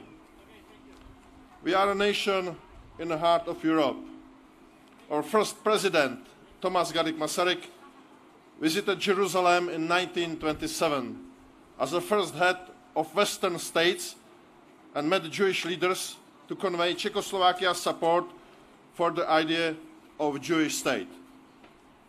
A quarter of century later, his son, Czech State Secretary of Foreign Affairs, Jan Masaryk, orchestrated a massive supply of Czech guns and ammunition, including the transport of the first military aircraft to support the Jewish nation in the days and hours of their utmost need. Ironically enough, it was done against UN resolution which imposed an embargo against all military supplies to the State of Israel. Jan Masaryk embodied the words of his famous and respected father. What are words for if there is not action behind them? Our first democratic president, after 40 years of communist darkness, Václav Havel, restored our diplomatic relationship with the State of Israel as one of the first acts of his presidency. All of these great men of the Czech nation understood how important it is for any nation to have a safe and secure space in which to live. This is especially important for the small nation living in Israel, which is mistreated so many countries around the world. And that is why I stand here now, ladies and gentlemen, because we are facing a new wave of anti-Semitism hidden behind the noble mask of human rights. Because we have to raise our voices and demand the right of Israel to be treated as an other nation. Because Israel is being portrayed as an outlaw by UN bodies who abuse their power and deny their own principles. Terrible bias can be found in all 7 reports which are being presented today at the United Nations Human Rights Council. These reports don't consider properly the role of Hamas and other terrorist militants in perpetrating attacks and violations of international law along the Gaza border. State-fueled and organized terrorism shouldn't be justified or defended on the basis of human rights. An investigation of human rights violations should be balanced, not one-sided. Israeli soldiers who are fulfilling their legitimate duty to protect Israeli citizens against daily Palestinian terrorism cannot be called to account in the International Criminal Court. Young men and women of Israel who serve in the army to protect their people shouldn't be afraid to travel around the world because of the risk to be arrested abroad.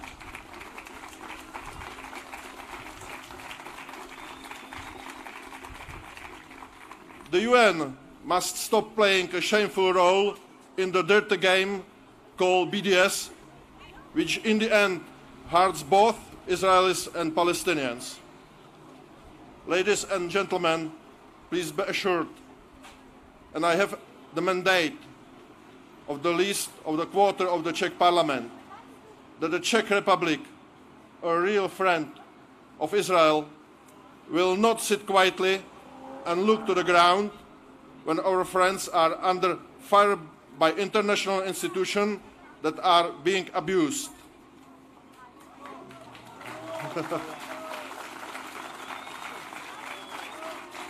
It's a time for UN to uphold the promise of its own chapter and to respect equal rights for all nations, including Israel. Thank you.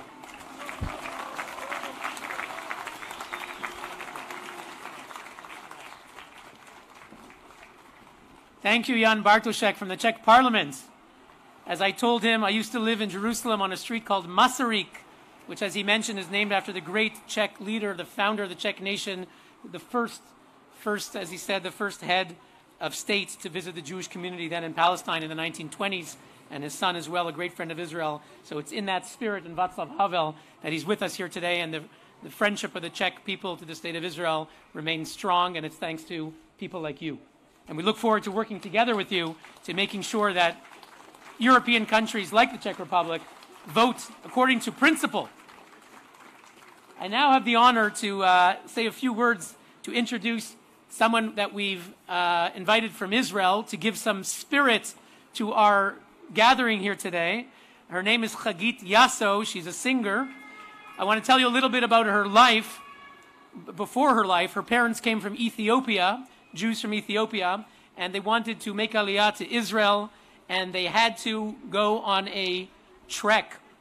In 1980, they left their home in Ethiopia, and they set forth by foot for 3 months in the desert to reach Sudan. And they couldn't travel in the day. It was too dangerous. They couldn't say they were Jewish. It was too dangerous. They had to only travel at night. Many people got sick. Some people died. They made it through after 3 months, and then an aircraft finally took them from Sudan to reach Israel.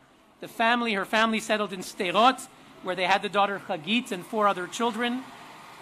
She developed a love for music at an early age, leading her to perform in a band while serving in the IDF. As someone who grew up in Sderot, right near the border with Gaza, she sadly had to experience Qassam rockets many, many times as a child growing up in Sderot. And one time a rocket landed a few meters from her, and as she explained, by a miracle, it went into the ground and didn't explode, and she survived by a miracle. So when we're here at the United Nations condemning Israel for stopping Hamas terrorists, I think to have someone who knows something about what this is all about, someone who lives on that border, is very meaningful. She's someone who won the musical competition, the Israeli Idol. She's met with the former President Shimon Peres. She performed when the U.S. Embassy was moved by President Trump to Jerusalem. She was the one invited to perform here. It's a great honor and pleasure, zchut gadol, latzig bifnechem, to present before you Chagit Yasso.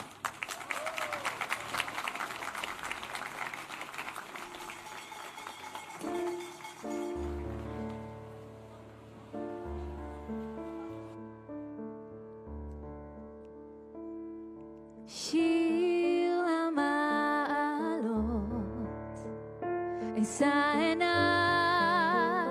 אל ההרים, מאין יבוא עזרי,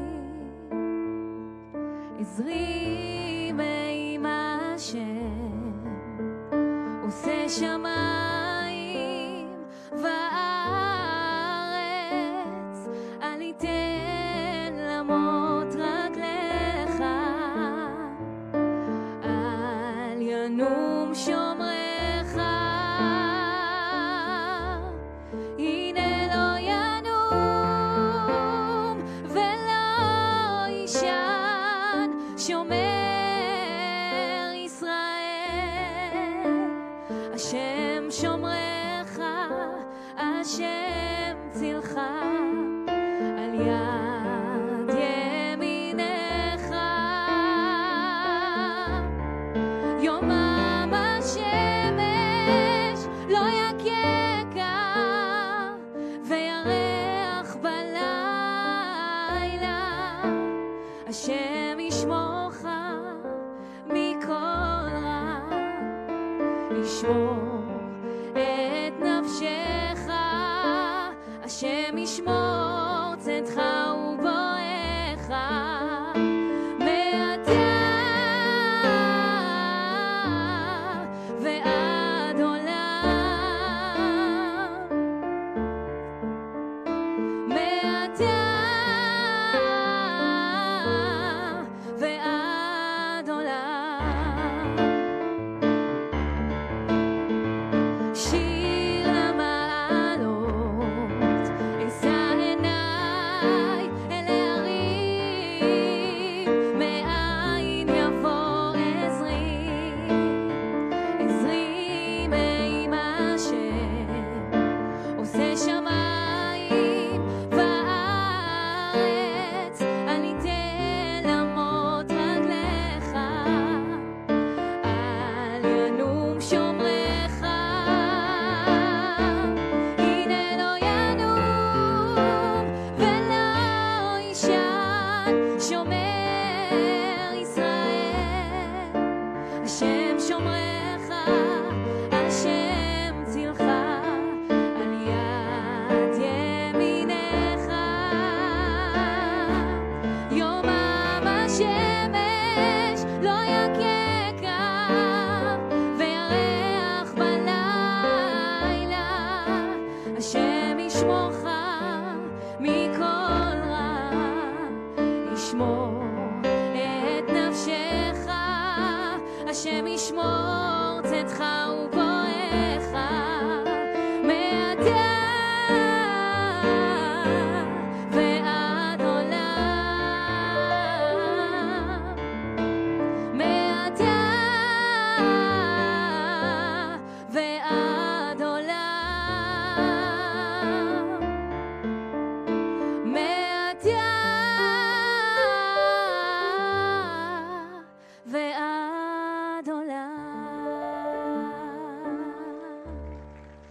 Thank you so much. תודה רבה.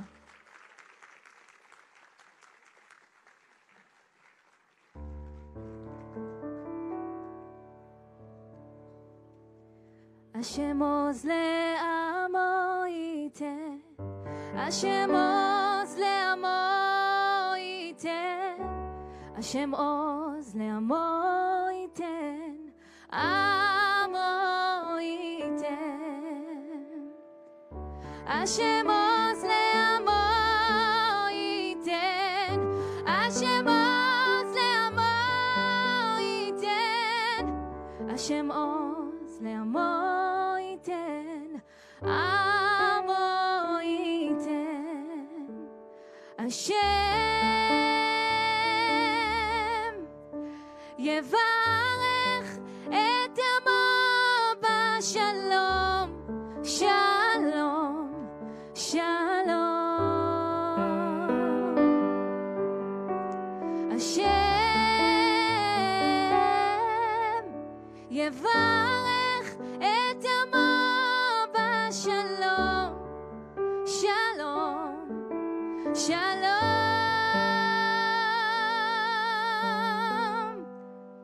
עוד יבוא שלום עלינו, עוד יבוא שלום עלינו, עוד יבוא שלום עלינו ועל כולם.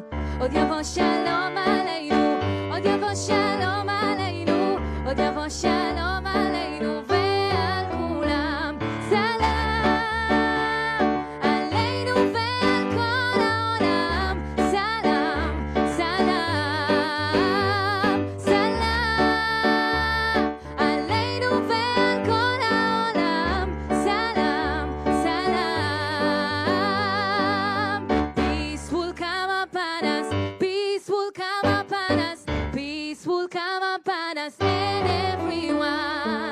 עוד יבוא שלום עלינו, עוד יבוא שלום עלינו, עוד יבוא שלום עלינו ועל כולם.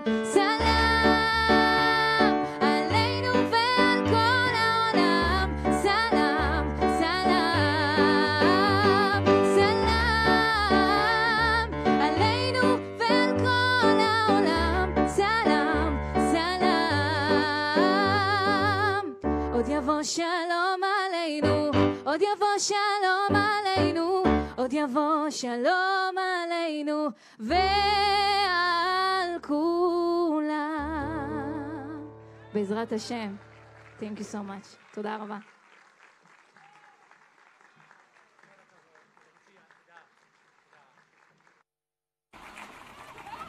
Wow, Chagit Yasso. Thank you. From Sderot, Israel. Od Yavo Shalom Aleinu, peace will yet come to us. A beautiful song of prayer. And from that I want to go from Sderot to Brussels, the European Parliament. We have friends there. We have a great friend there by the name of Peter Niedermüller. He's a member of the European Parliament from Hungary. He is Vice President of the Progressive Alliance of Socialists and Democrats. He's a member of the Committee on Civil Liberties, Justice, and Home Affairs, engaged on issues of human rights and fundamental rights, along with serving as a member of the Delegation for Relations with Israel and the Special Committee on Terrorism. He's been a strong voice against anti-Israel resolutions in that body, exposing the biased nature of a condemnatory resolution in September 2018, and has been a leader outspoken against rising anti-Semitism across Europe. He's a great friend that we have in the European Parliament. We're so honored that he took the time from his busy work to be with us here today, Mr. Peter Niedermüller.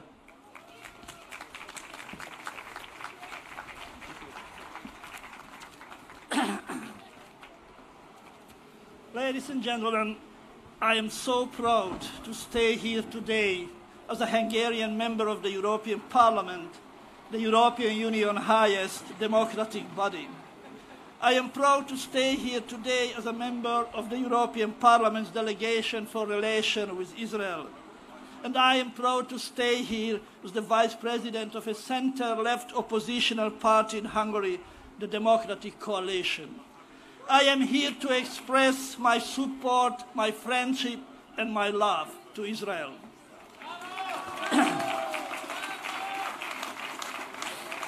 I came this afternoon alone, but I am not alone. There are many friends of Israel from across the political spectrum in the European Parliament. People who understand that support for Israel is not only a political issue. It is not a left or right issue. It is our moral responsibility. Some of my colleagues on the left side of the Parliament do not share this understanding, however. They are blinded by old-fashioned leftist taboos and stereotypes. They have rather one-sided views born on prejudice, of insufficient knowledge and objectivity, and these are only fueled by uninformed passions and distortions of media. We see the same, and in fact worse, here at the United Nations Human Rights Council, and this is deeply, deeply disappointing. Israel is systematically singled out for criticism. Israel is the only country with its own agenda eaten, and more resolution against it than the resolution against some of the worst human rights abusers altogether. And this is not just, and this is not fair. Today, especially, we see the biased report of the Commission of Inquiry into Israel's intervention at the Gaza border against Hamas-backed protesters earlier this year. I say to you today what I said in the European Parliament when the debate on the situation in the Gaza Strip came up for discussion. Hamas, which the European Union rightly deems a terrorist organization, encouraged protesters to break through the border fence and to carry weapons, including homemade explosive devices. Hamas sent women and children near to the border fence and didn't allow Israeli aid transport in Gaza on 11th May and 16th of May last year. And this is white fever. Hamas didn't do anything to keep the demonstrations peaceful, but rather agitated for violence. Hamas is a political organization of hate and had nothing to do with freedom fight. And we all know what consequences political hatred can have. So, to place responsibility on Israel's shoulders alone is more than an error. It is a serious distortion of reality. As all states, Israel has the right to defend its borders. The responsibility of Hamas for the death of Palestinian civilians is therefore undeniable. To fail to understand this, to fail to understand the complexity of the situation on the ground, is politically dishonest and ethically compromising. Hamas has proven that it is unable and unwilling to work towards peaceful life in Gaza. Hamas is not interested in peace, accords, or governing. They are interested only in hate-mongering. This is highly in contrast with Israel, a real, lively, and dynamic democracy. As a center-left politician, it worries me sometimes that many right-wing populists across the world today lay claim to the protection of the Jewish state. I have seen this up close in my own country of Hungary, where good relations with Israel are used to shield how the government utilizes anti-Semitism for its political purposes, the systematic rewriting the history of Holocaust in Hungary, and the hate speech of state propaganda. Anti-Semitism is the shame and the poison of modern civilization, and it does not matter if it is left or right-wing anti-Semitism. We have to stand against it, just as we have to stand with the state of Israel, and only liberal criticism towards it where we would find fault with any other state. This is why it is a moral imperative for us all to not allow for Israel to be a partisan issue, to reaffirm our commitment to the protection of the Jewish state, and to fight for constructive solutions for lasting peace. That's why I stand together with you to say enough is enough, and the anti-Israel bias. And that's why I say once more, enough is enough. Thank you for having me.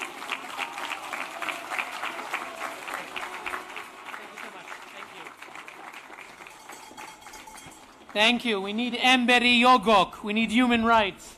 Thank you. Thank you, Peter Niedermüller. From the European Parliament. People from all across Europe have come here. I see from many different countries. See, we have so many people who came by buses from Italy. Italia, ci siete? Italia, siete con noi? Va bene, va bene. Grazie mille.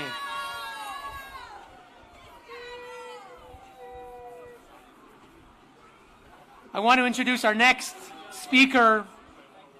When I reached out to my friends in Amsterdam and I said, we need someone from the Netherlands. There are so many great friends of Israel who demand equal treatment for Israel there. Who do you recommend? And all of my friends said one name, Kees van der Staaij. He is the one. He is the one. He's a member of the Dutch Parliament, the lower house fraction of the Reformed Political Party, the SGP, the most pro-Israel party in the Netherlands since 1998. He's led the party since 2010. He deals with security and justice, foreign affairs, development, cooperation, and more. In this role, he initiated a successful motion in 2017 calling on the Dutch government to stop supporting UN resolutions that single out Israel unfairly. This motion was adopted. We have to implement it, but it was adopted thanks to Kees van der Staaij. He supported a motion for the government to adopt the definition of anti-Semitism of the International Holocaust Alliance, which refers to the demonization of Israel being an example of anti-Semitism, so that these offenses can be more properly registered. He's a great friend of our cause, again, someone who's a very busy man, but he found a way to come here. Just on this day, it worked out for him. Mr. Kees van der Staaij, we're so honored to invite you to the podium.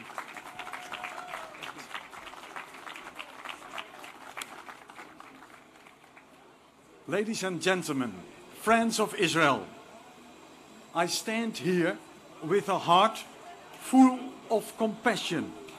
Compassion with the great state and people of Israel. A state founded on the principles of liberty and democracy. A state like an oasis in a region of violence and poverty. A state born out of an era with the harshest persecution mankind has ever seen. I stand here before you today with a heart full of joy. Joy because we are not standing alone. On the contrary, you are all here gathered today to say enough is enough.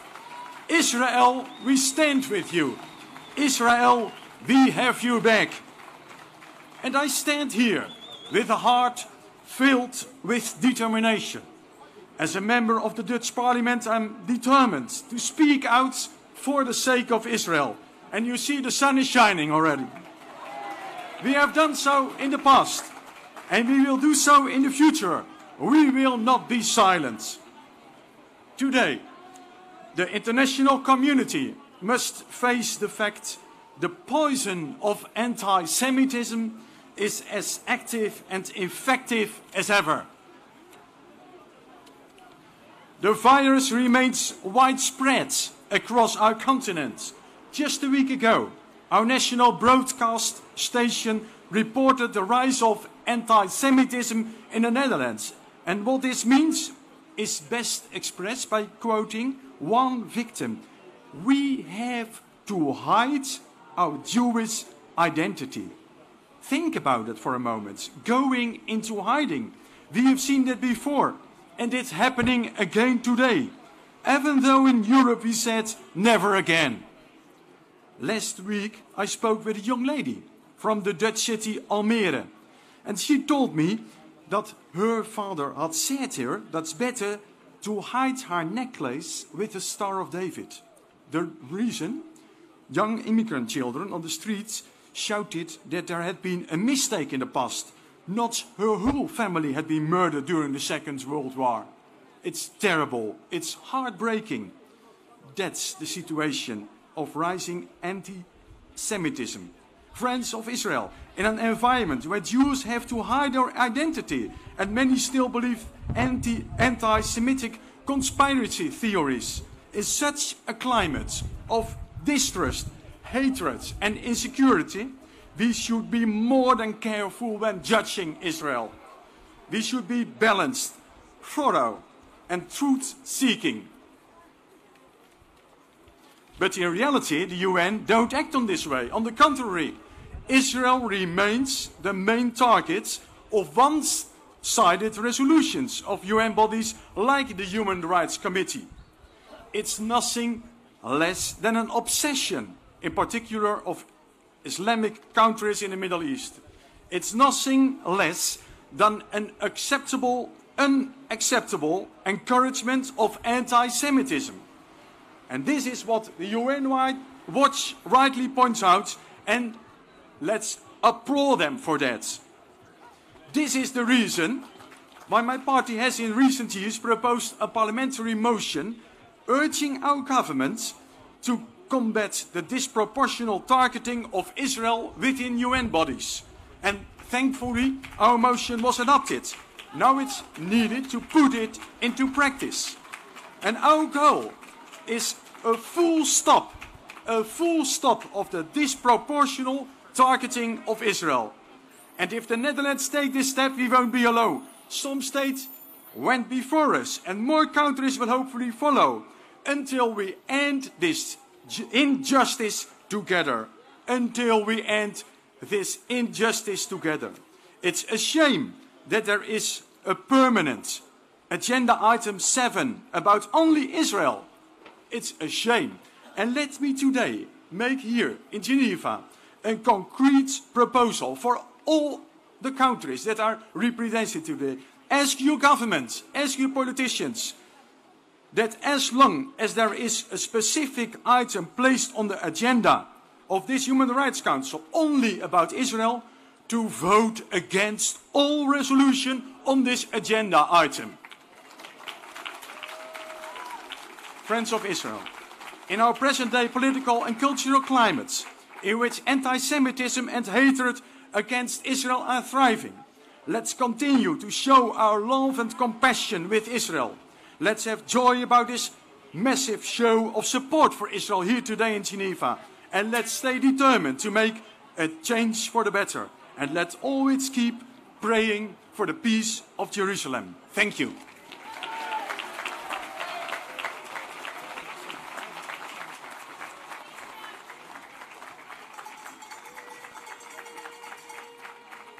Pray for the peace of Jerusalem.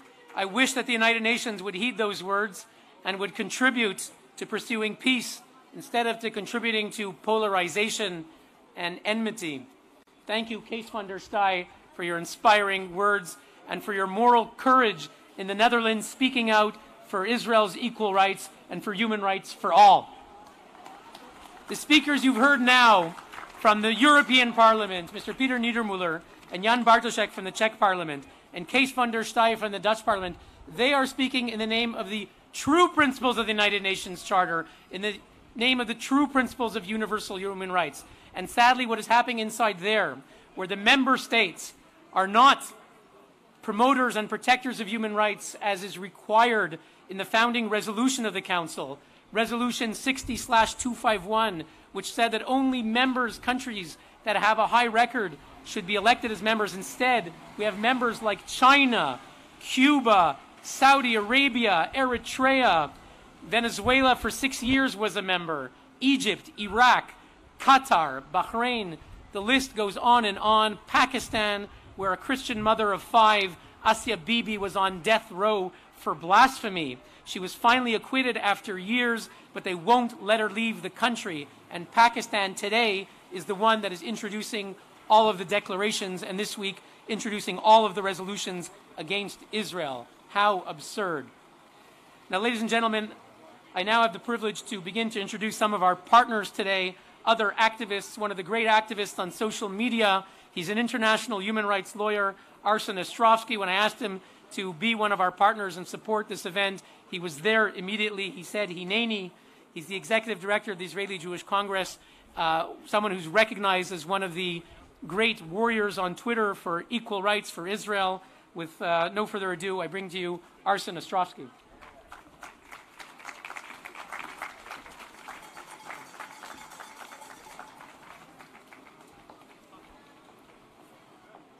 Thank you, Hillel. You know, there's a reason they call Hillel the most hated man in the United Nations. It's true. Because he has the courage to speak up, to call out the tyrants, the dictators, and the hypocrisy against Israel. Thank you, Hillel, for all that you do inside, and for everyone here today. Thank you. It's truly an honor for me to be here today on behalf of the Israeli Jewish Congress, with so many of my distinguished colleagues, friends, acquaintances, and especially all of you here today that have come from all across Europe and many from Israel. Each and every one of you, each and every one gathered here today is a testament that Israel has supporters, that we have friends. Each one of you here right now have come here together to say loudly, clearly, and without reservation, enough is enough. That we will not stay silent, that we will not acquiesce, that we will never be indifferent in the face of this relentless, pathological, and anti-Semitic assault against the one and only Jewish state. Enough is enough.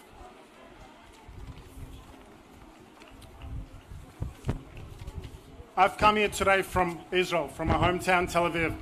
As many of you, I'm sure, heard, a few days ago on Thursday, there were rockets fired in Tel Aviv. It was just after 9 p.m. I just put my 2-year-old daughter to sleep.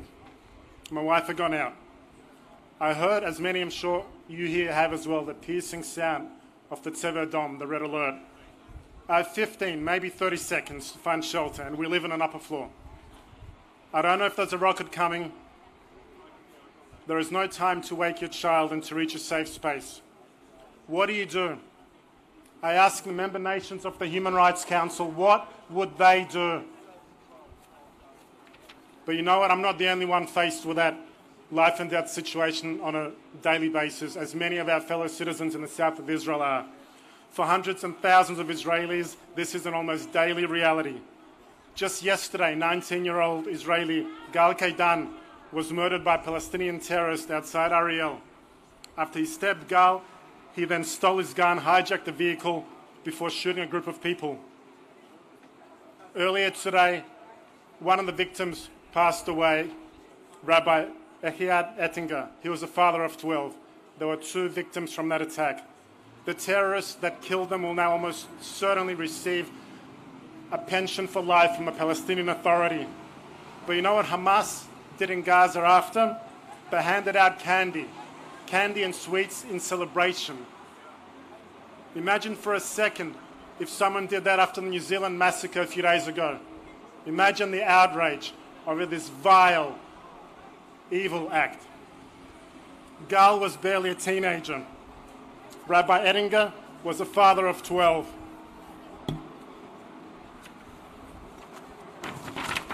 This is them. Look at them in the eyes, I say to the UN Human Rights Council. Look at them in the eyes. For their blood is on your hands. For when you turn your back, when you try to silence us, when you glorify their killers, you become an accomplice to Hamas and Palestinian terrorism.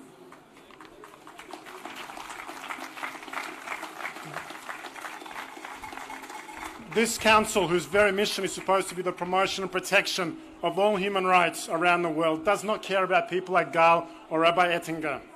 It doesn't care about our human rights, the rights of Israelis or Jews. No. Instead today, as we gather out here, inside there, they are discussing and they will pass an unprecedented number of resolutions condemning us for supposed war crimes, for crimes against humanity, while entirely absolving the Hamas. And for what? For what?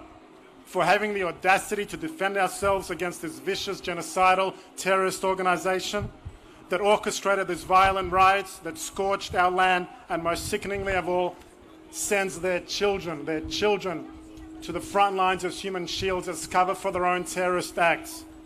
If you don't believe me, just listen to the words of Yahya Sinwar, the leader of Hamas, who said this ahead of the Gaza riots, and I quote, "We will take down the border and we will tear out their hearts from their bodies," he said.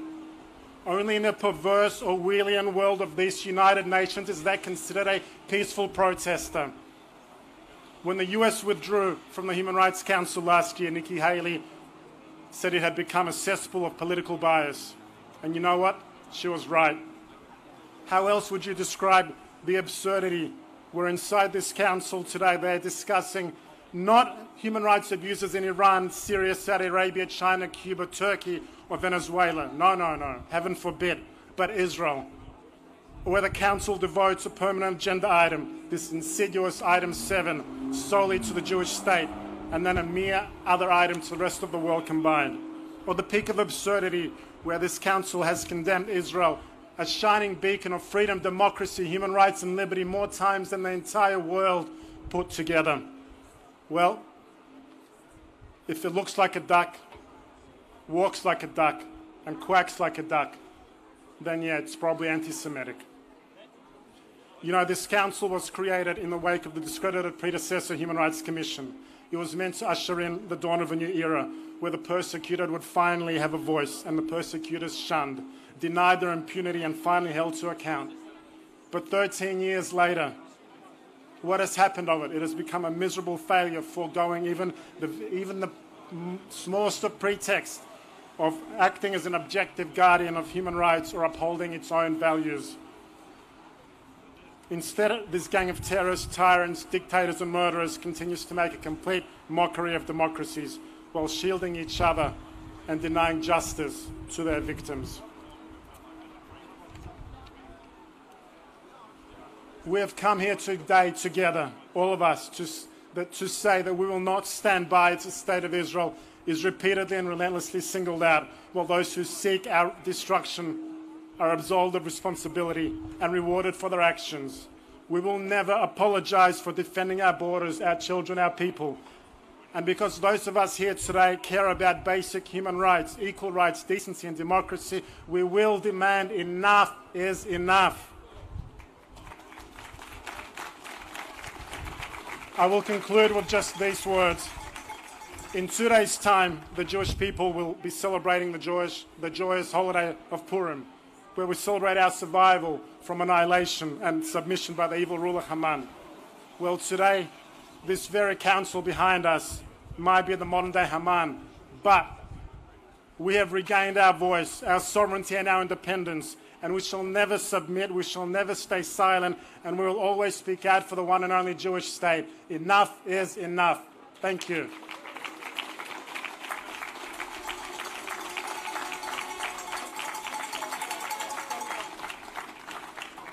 It now gives me a tremendous privilege to introduce the next speaker here. I'm honored to introduce Jonathan Arfi, who is the Vice President of CRIF, the peak body representing the French Jewish community.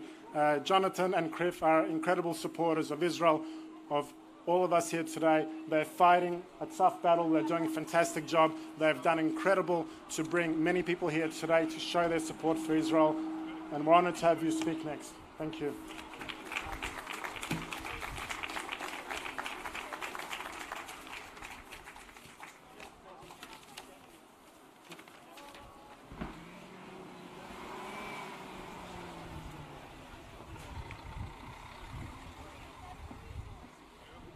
Thank you, Arsène, for your strong words.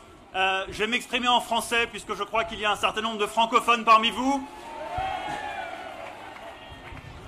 Je viens prendre la parole devant vous au nom du CRIF, le Conseil représentatif des institutions juives de France, et de son président, Francis Khalifa, qui malheureusement n'a pas pu se joindre à nous aujourd'hui, retenu par une réunion importante sur l'antisémitisme avec la ministre de la Justice, Nicole Belloubet.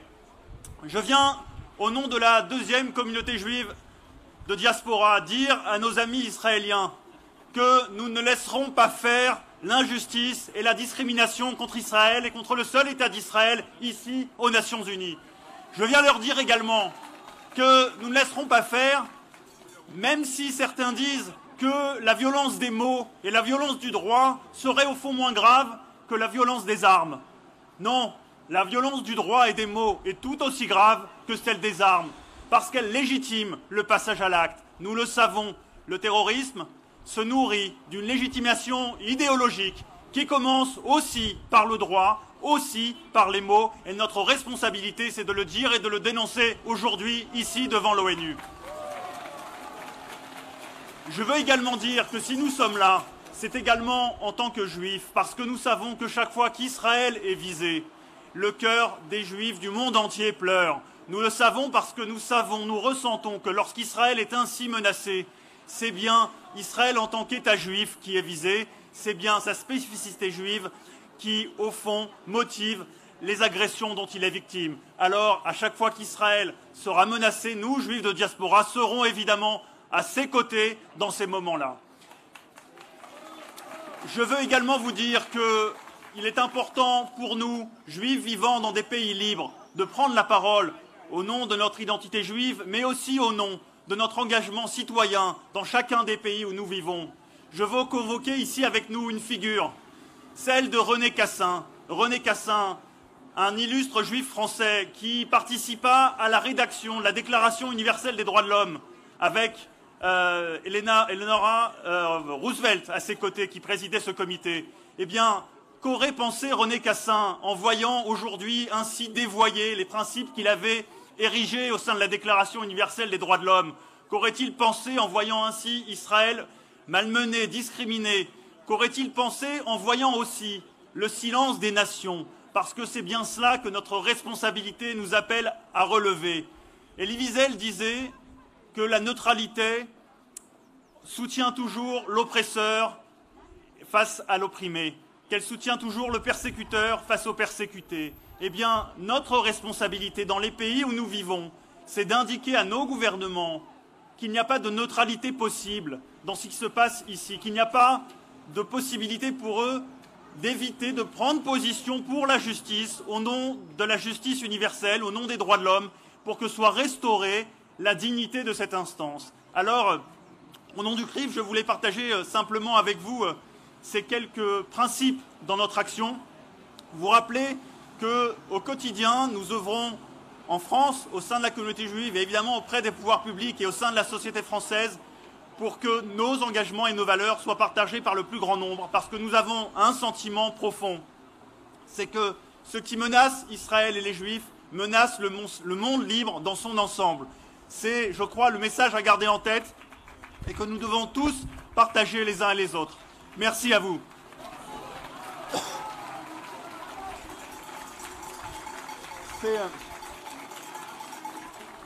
I have now the pleasure to introduce to you Alina Brickman, who is the president of the European Union of Jewish Students, who I met a few weeks ago in Brussels, and who does a tremendous work at this organization. So we'd be glad to welcome you to this podium today.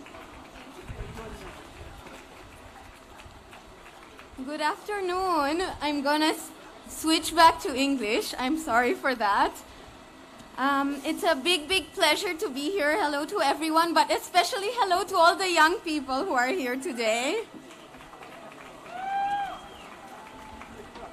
For the past 16 years, the organization that I represent, the European Union of Jewish Students, has been bringing the voices of young people here at the United Nations Human Rights Council. And usually we are in there and young people get to see firsthand the bias and the bigotry that exists inside there. But today it's amazing to be in front of such a friendly crowd. So indeed, that is great news to see how many friends of Israel are here. There is always one very friendly voice that we do meet when we bring students here, and that is Hillel.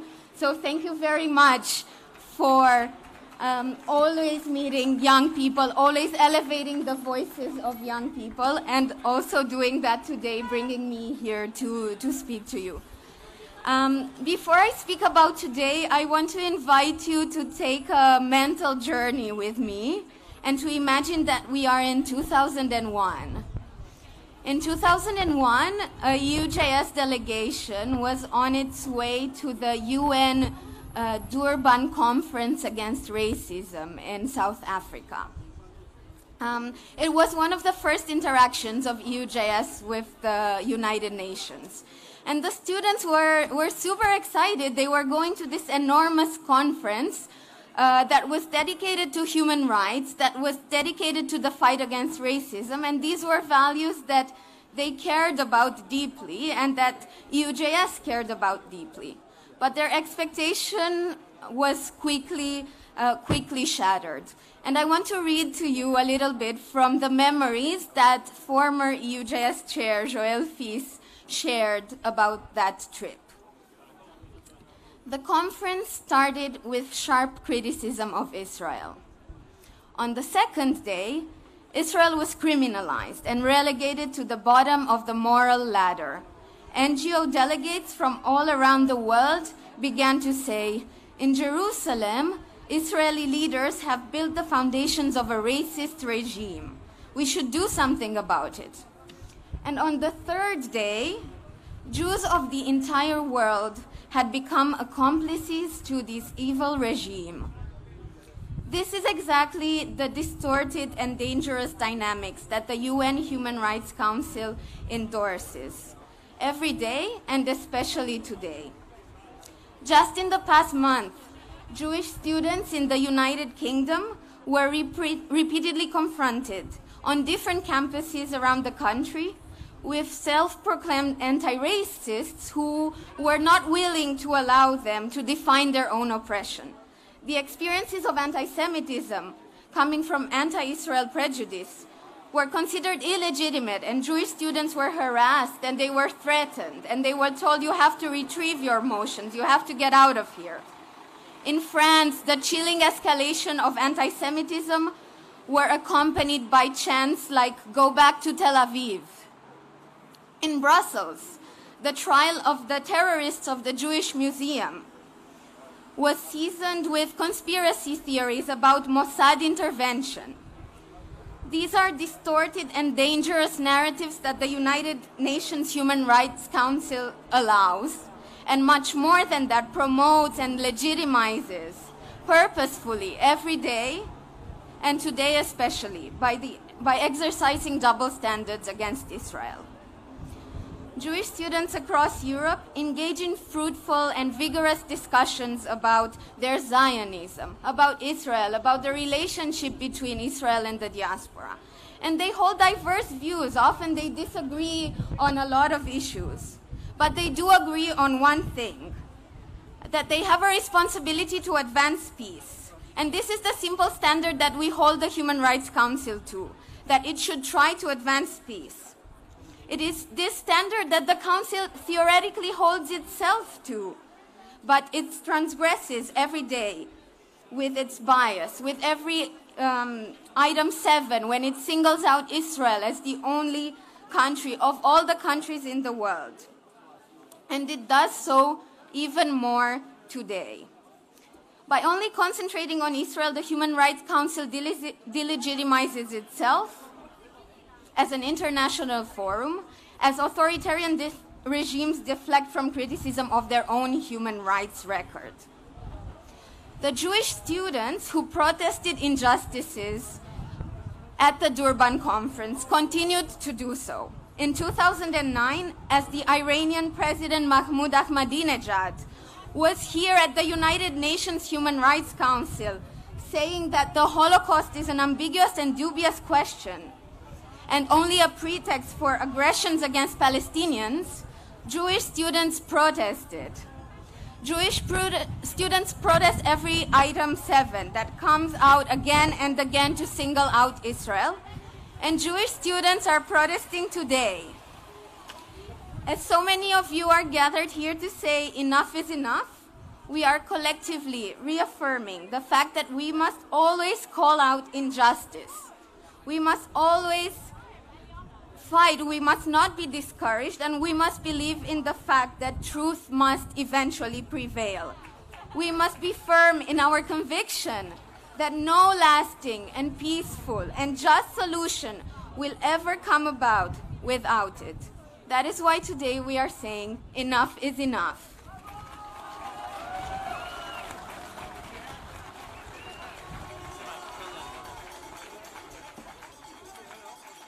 Thank you, EUJS. Alina Brickman, well done. You know, when we're sitting here at the United Nations and Israel is being singled out, we often forget the founders of human rights at the United Nations. Eleanor Roosevelt was the founding chair of the Human Rights Commission in 1946. Her vice chair was René Cassin, the great French legal philosopher. Together, they drafted and created the Universal Declaration of Human Rights. Eleanor Roosevelt was a great supporter of Israel. She almost resigned when Truman wasn't sure if he would recognize Israel. In the 1950s, she went all across America saying you have to support Israel. She spoke at every group that was supporting Israel. In 1961, she criticized the UN when they began to single out Israel.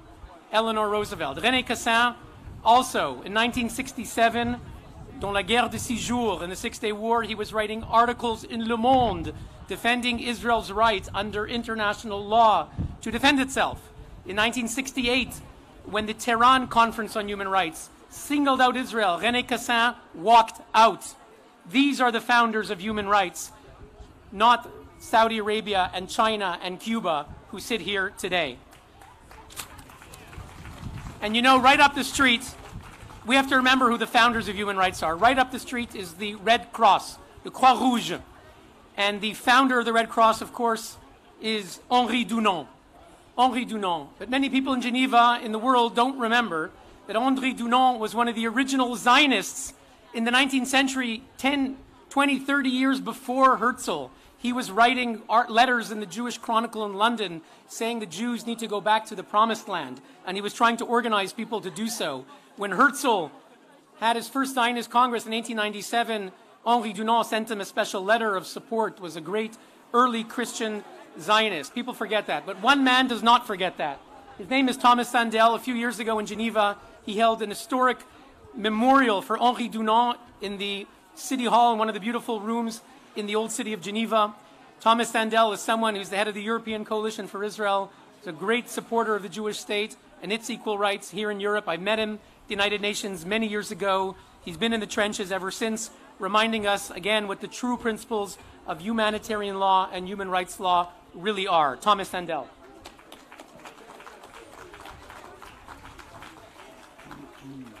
Shalom. I feel so much at home here today coming from Finland because it's so cold. Ladies and gentlemen, at this stage in the rally there's not a lot more to add, so let me just share a personal reflection.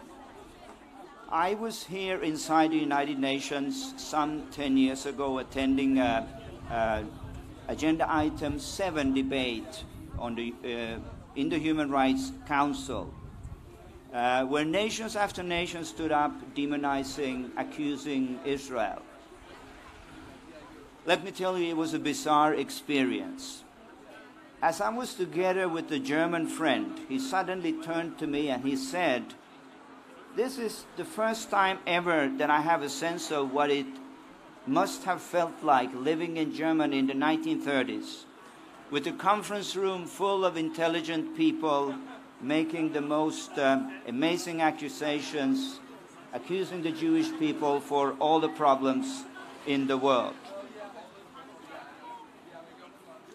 Today, the only Jewish state in the world, the state of Israel, and only Israel is being denounced in the same way through 7 biased reports inside this respectable building here in Geneva, while the real criminals of the world seem to have immunity. Sadly, over the years, this has become the new normal at the UN Human Rights Council. Few of us seem to react anymore, but I'm glad that there's such a big crowd here today standing up and reacting. Ladies and gentlemen, we cannot let Israel bashing become the new normal at the United Nations. We have to make the UN accountable to its own charter and to its own standards. Someone has to call out the elephant in the room. Israel is not the problem in the world, but rather the solution to so many of our daily problems. Today, Israeli technology and innovations are saving lives around the world. And as Richard Kemp said earlier today, this should be a day to give Israel the Nobel Peace Prize, not to accuse it for anything else. Israel is an example to all the other nations in the region when it comes to respect to democracy, human rights, and fundamental freedoms. To whom do we go in Europe when we are facing terror attacks? We call Jerusalem. And Israel, they come to our help in solidarity. Israel has made Europe a more secure place in the last few years. On behalf of the people here in Europe, we want to say, thank you, Israel. Israel should not be criticized. Israel should be commended inside the United Nations building today. Now we call on all the European member countries in the Human Rights Council to stand in solidarity with Israel. We call on Austria, we call on Bulgaria, we call on Denmark, we call on Italy, we call on Croatia, we call on Hungary, we call on Iceland, we call on Slovakia, we call on Spain, we call on the United Kingdom to stand in solidarity with Israel.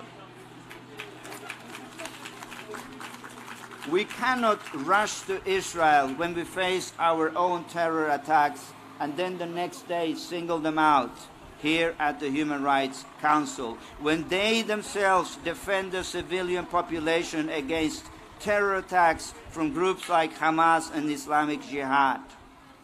In recent months, many European leaders have come out strongly to denounce the rise of anti-Semitism in Europe. Now it is equally important for the same leaders to come out just as strongly in denouncing Israel hatred here at the UN Human Rights Council. Singling out only one nation, which happened to be the only Jewish state in the world, for public scrutiny and criticism is nothing short of anti-Semitism. This will have to stop.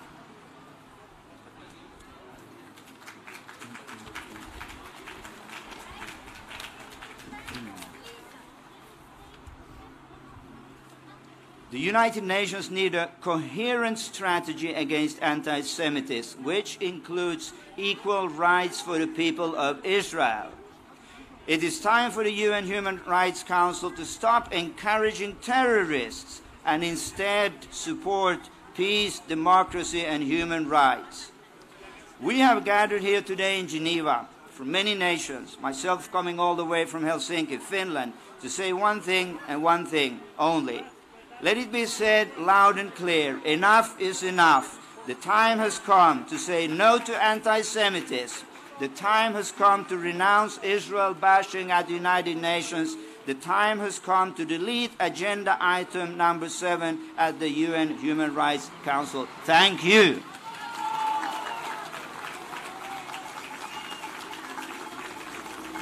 Let me introduce the next speaker. Carlo Benigni, who is the president of the Unione di Associazione Pro Israele.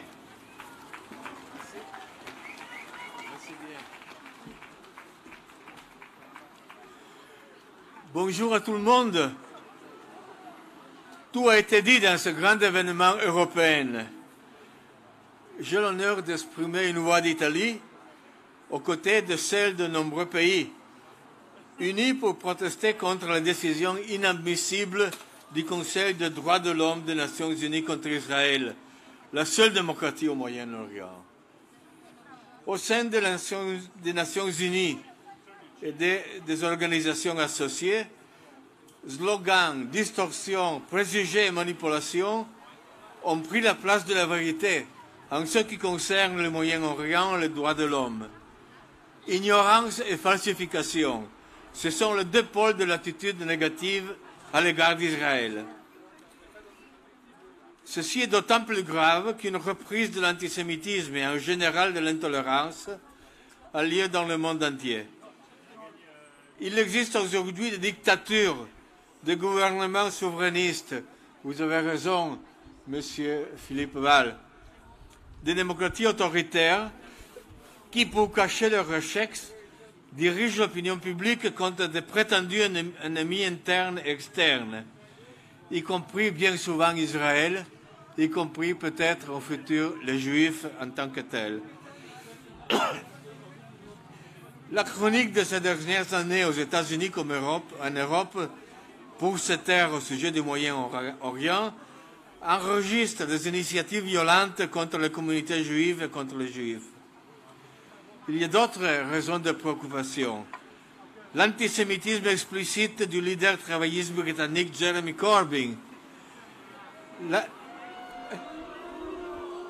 l'antisémitisme de certaines femmes candidates du Parti démocratique à la présidence des États-Unis.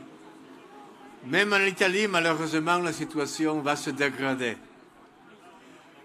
L'attitude des institutions internationales, les Nations Unies avec leurs organes, l'Union européenne elle-même, est d'une gravité inacceptable. En fait, aujourd'hui comme hier, elle favorise la croissance des préjugés et de la haine contre les Juifs et leur État. Leurs accusations contre Israël ont entraîné la propagation de l'antisémitisme. Comment peuvent-ils condamner Israël et pas des pays comme l'Iran qui en proposent explicitement la destruction? Comment peuvent-ils ignorer la violation systématique des droits de l'homme par des pays dont le système judiciaire prévoit la peine de mort et la lapidation, punit l'homosexualité, ne reconnaît pas les droits des femmes? L'antisionisme aujourd'hui sert de couverture politique à un nouvel antisémitisme international. L'antisionisme est une masque ignoble d'un nouvel antisémitisme virulent. Pour cette raison, ceux qui se soucient de la vérité, ceux qui veulent lutter contre la haine envers les Juifs, ceux qui veulent défendre l'État juif Israël, doivent prendre position contre la falsification et la haine de ceux qui souillent l'histoire et la réalité du peuple juif. Il faut prendre des initiatives énergiques dans nos pays et cela est notre engagement. Merci.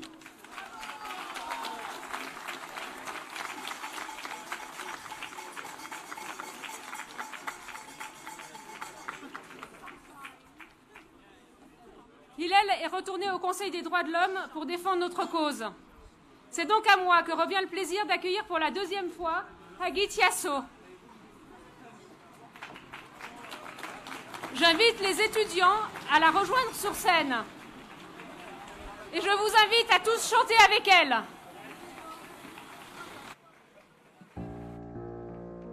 Please sing with me the lovely song, Jerusalem, ירושלים של זהב.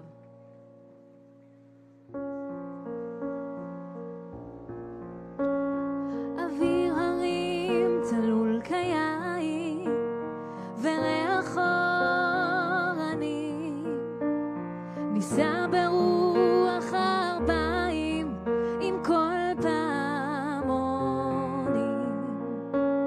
ופתרדמת אילן ואבן שבויה בחלומה העיר אשר בדד יושבת ובליבה חומה ירושלים של זהב ושל נחושת ושל אור הלא לכל שירייך אני כינור איכה יבשו בורות המים כיכר השוק ריקה ואין יורד אל הר הבית בעיר העתיקה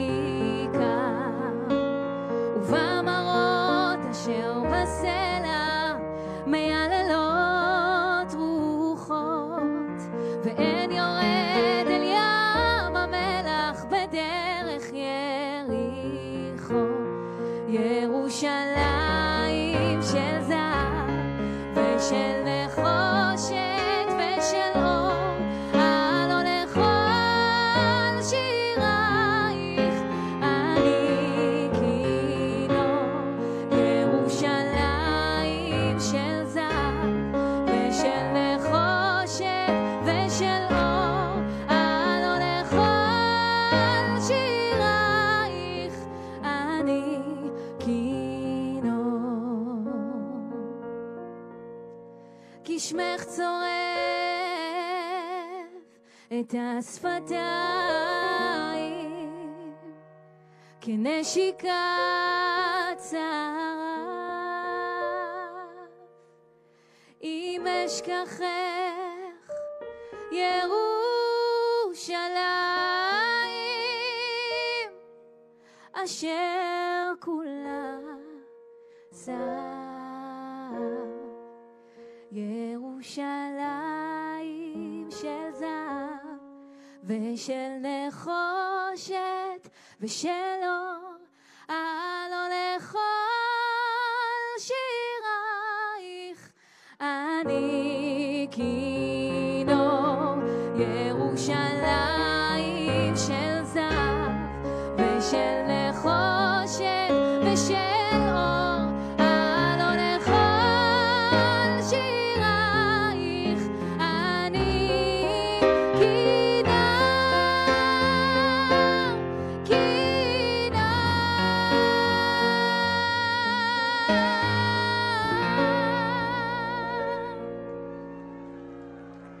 Thank you so much. תודה רבה.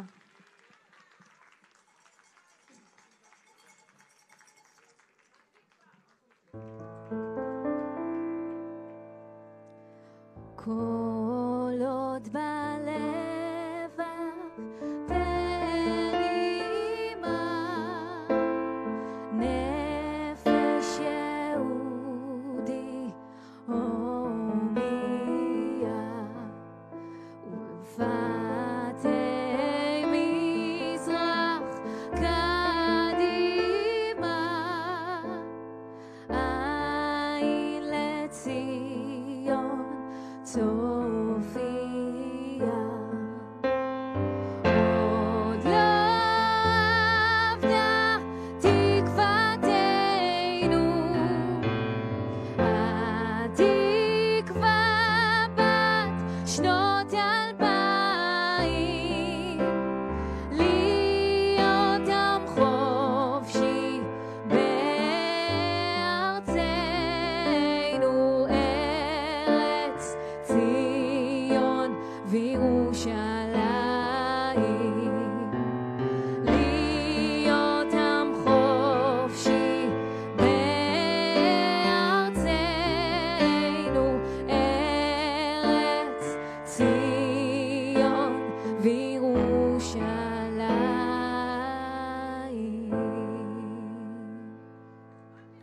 עם ישראל חי. Thank you so much. Give it up, Ron, Jared.